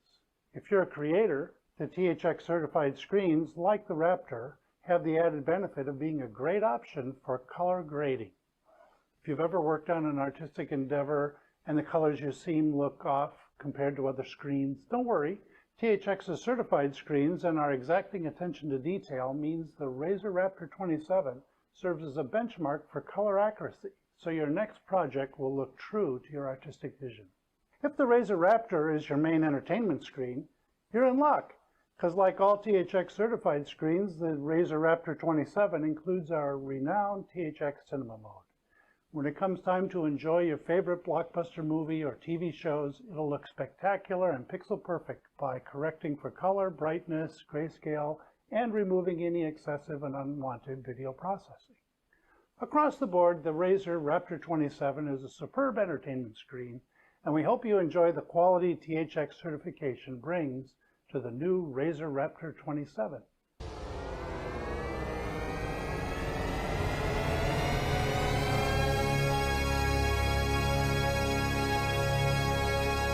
Thank you very much, Eric.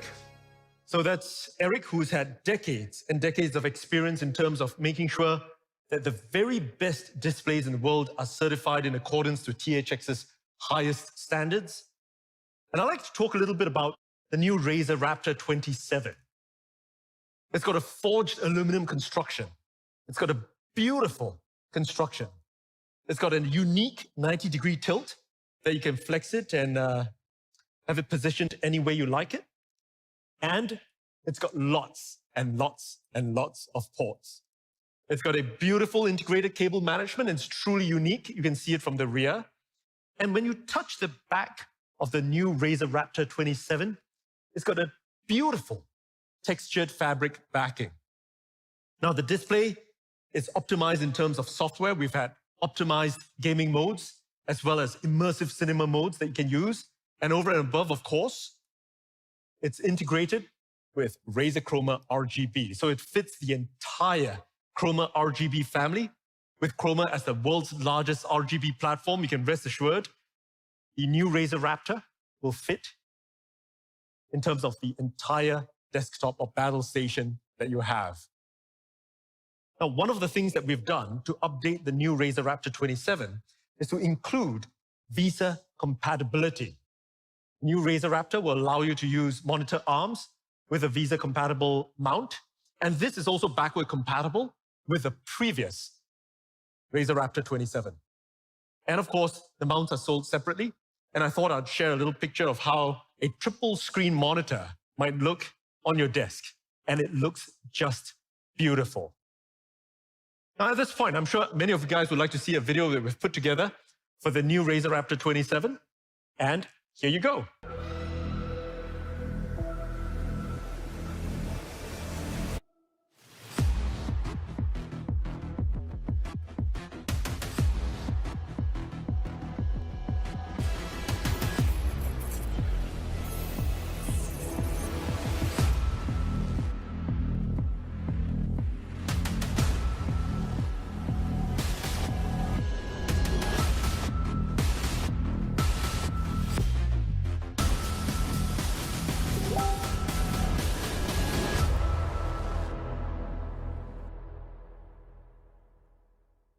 All right, so at this point of time, let's do a quick demo of the new Razer Raptor 27.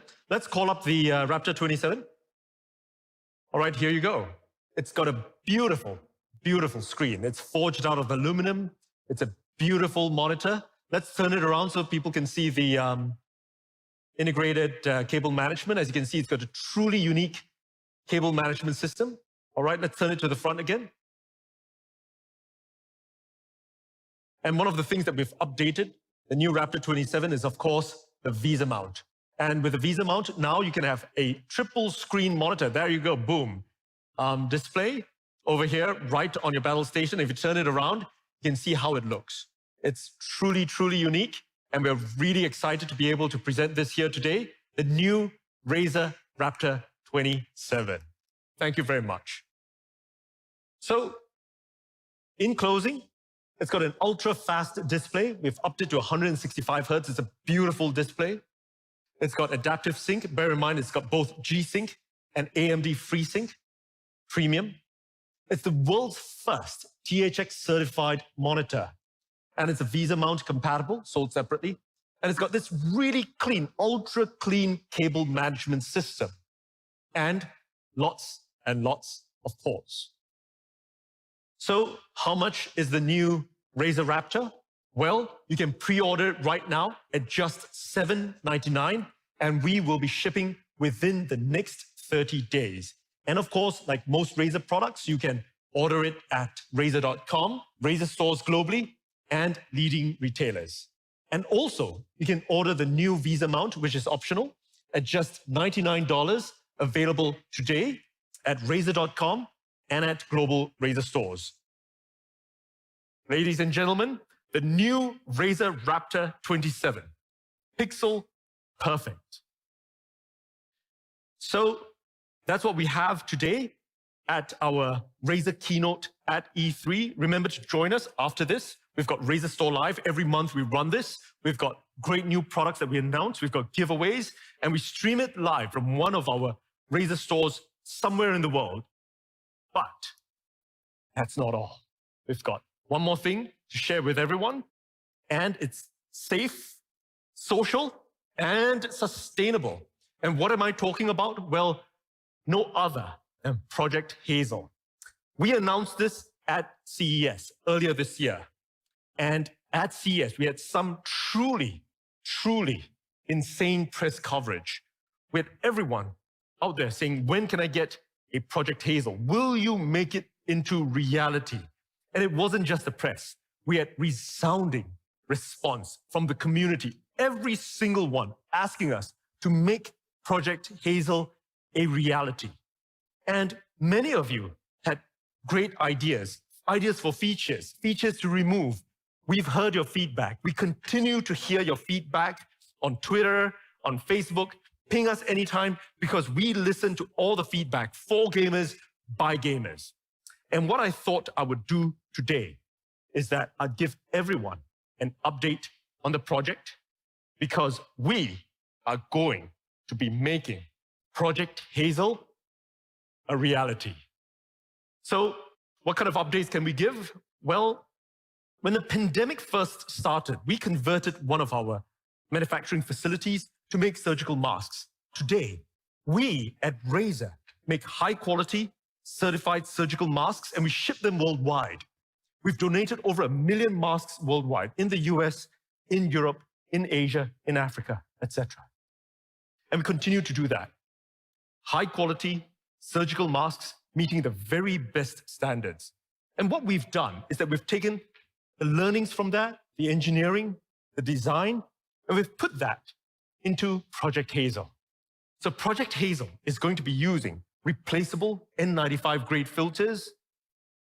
We've now designed in a secure silicon face seal. These are just some of the updates since the last time that we talked about this at CES.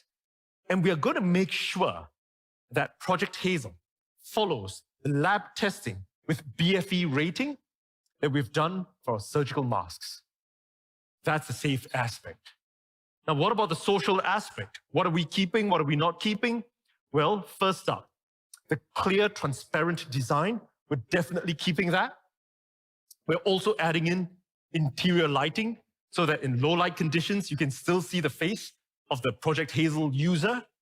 And one of the big things that we've added this time around is anti-fog coating. So we've got an anti-fog coating on the inside of the Project Hazel to ensure that the social function still remains even during use. Now, what about sustainability? Now, many of you will be aware sustainability is at the core of what we do over here at Razer. We care a lot about the environment. One of the things that concerned us the most when we were making these one-off surgical masks was the sustainability of the surgical masks. Well, Project Hazel has got a reusable mask design, and every single filter lasts 3 times longer than single-use surgical masks. And what I'm really proud to say is that every filter uses 80% less material than traditional surgical masks. Now, I'm sure many of you are waiting to try out Project Hazel, and I'm going to talk about availability at the end of this. But if you can't wait to try Project Hazel out, we've got something really special for all of you. You can try the Project Hazel filter online and see how it looks on your face. You can check it out on Instagram, check out Razer, and here's a quick video to show how you can use the Project Hazel filter on Insta.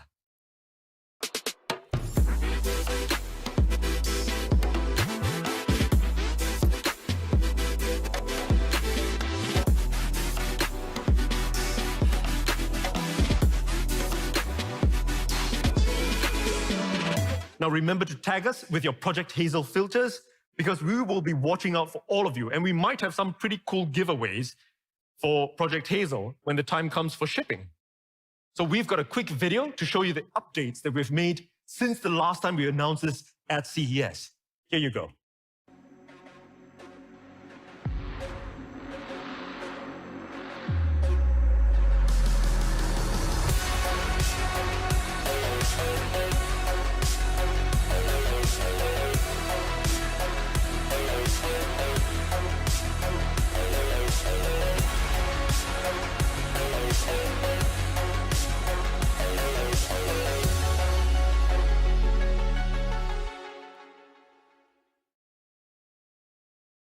So, I'm sure many of you are asking, when can I get one? When do they ship? Well, with the insane demand that we're expecting for Project Hazel, we've put together a plan so that we can get as many of these units out to you as possible. We're going to have limited quantities right from the get-go. So once we start manufacturing, we're going to be doing sale by drops. We'll have all the database of everybody who wants a Project Hazel, and we'll send you information once there are units available. And our first drop is going to be happening early Q4. We're still perfecting it. We're taking in all the beta feedback. You're going to see units out in the field, but the first drop is going to happen early Q4 once we've got most of the testing and certification done. And it's going to be available exclusively on Razer.com. And you can sign up now for all the information at rzr.to/project-hazel. So thank you very much for joining us here today at the Razer keynote at E3. I'll be seeing you guys soon. Goodbye.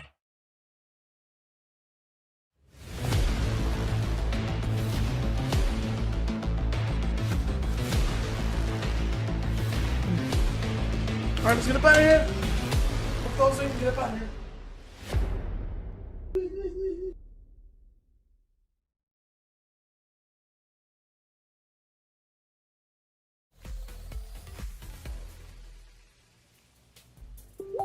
And the Razer presentation is over. Laptops, monitors, and face masks. Oh my! You want that Project Hazel? You getting into one of those? Oh heck yeah! I thought it was one of their like April Fool's jokes things. It's I really didn't think that was going to be happening. Well, so they underestimated all of our desires to be able to see each other's mouths while you actually talk to one another. I ain't gonna lie. When it said it was see-through, I was like, but I wanted to hide my face. Oh, I'll tell you, somebody hard of hearing, being able to read your lips is so clutch. Like it's Yeah. I mean, regardless, it's super cool. Okay, but we gotta talk about the Blade 14, $17.99. Right, y'all hear me? Need that kind of funny games money. Okay, cool. Well, first off, all right, cool. I'm getting out of here. I want to thank y'all so very much for joining me. Really do appreciate it. It was a freaking blast. Well, could have been better, which I was expecting more from CAPCOM. But we'll get to that.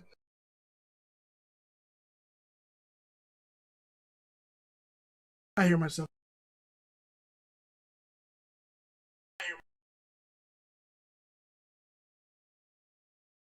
I've got to be somewhere.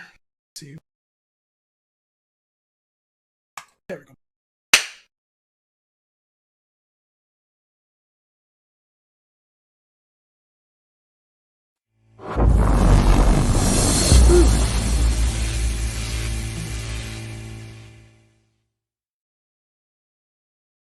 All right, y'all. Thank y'all so very much. Really do appreciate y'all joining. Thank you very much, Brian, for being here as well. Brian, like hanging out with me a little bit, man. I know how you feel. Higher prices to charge people. Yes. Bunch of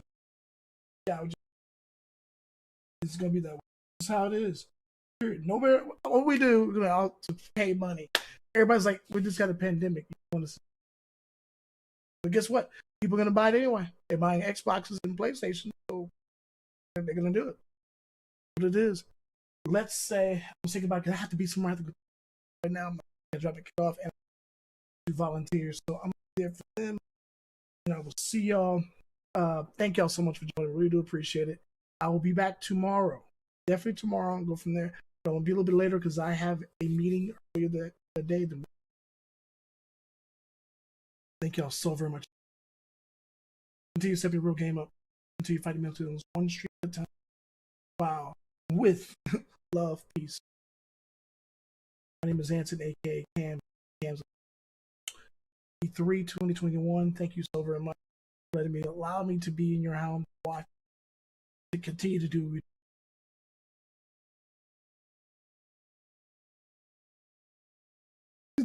All right, let's go. Let's do this.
God bless ya, LL.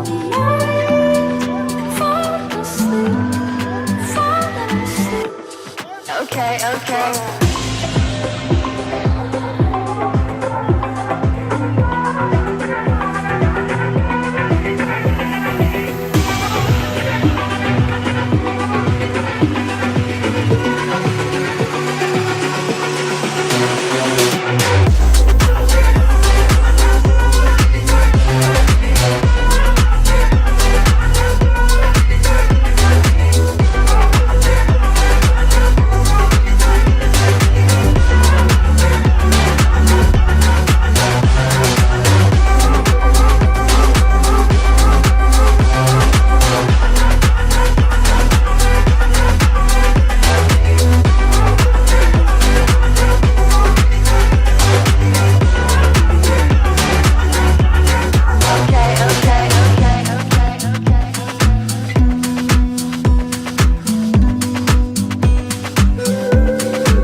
Legends never die when the world is calling you.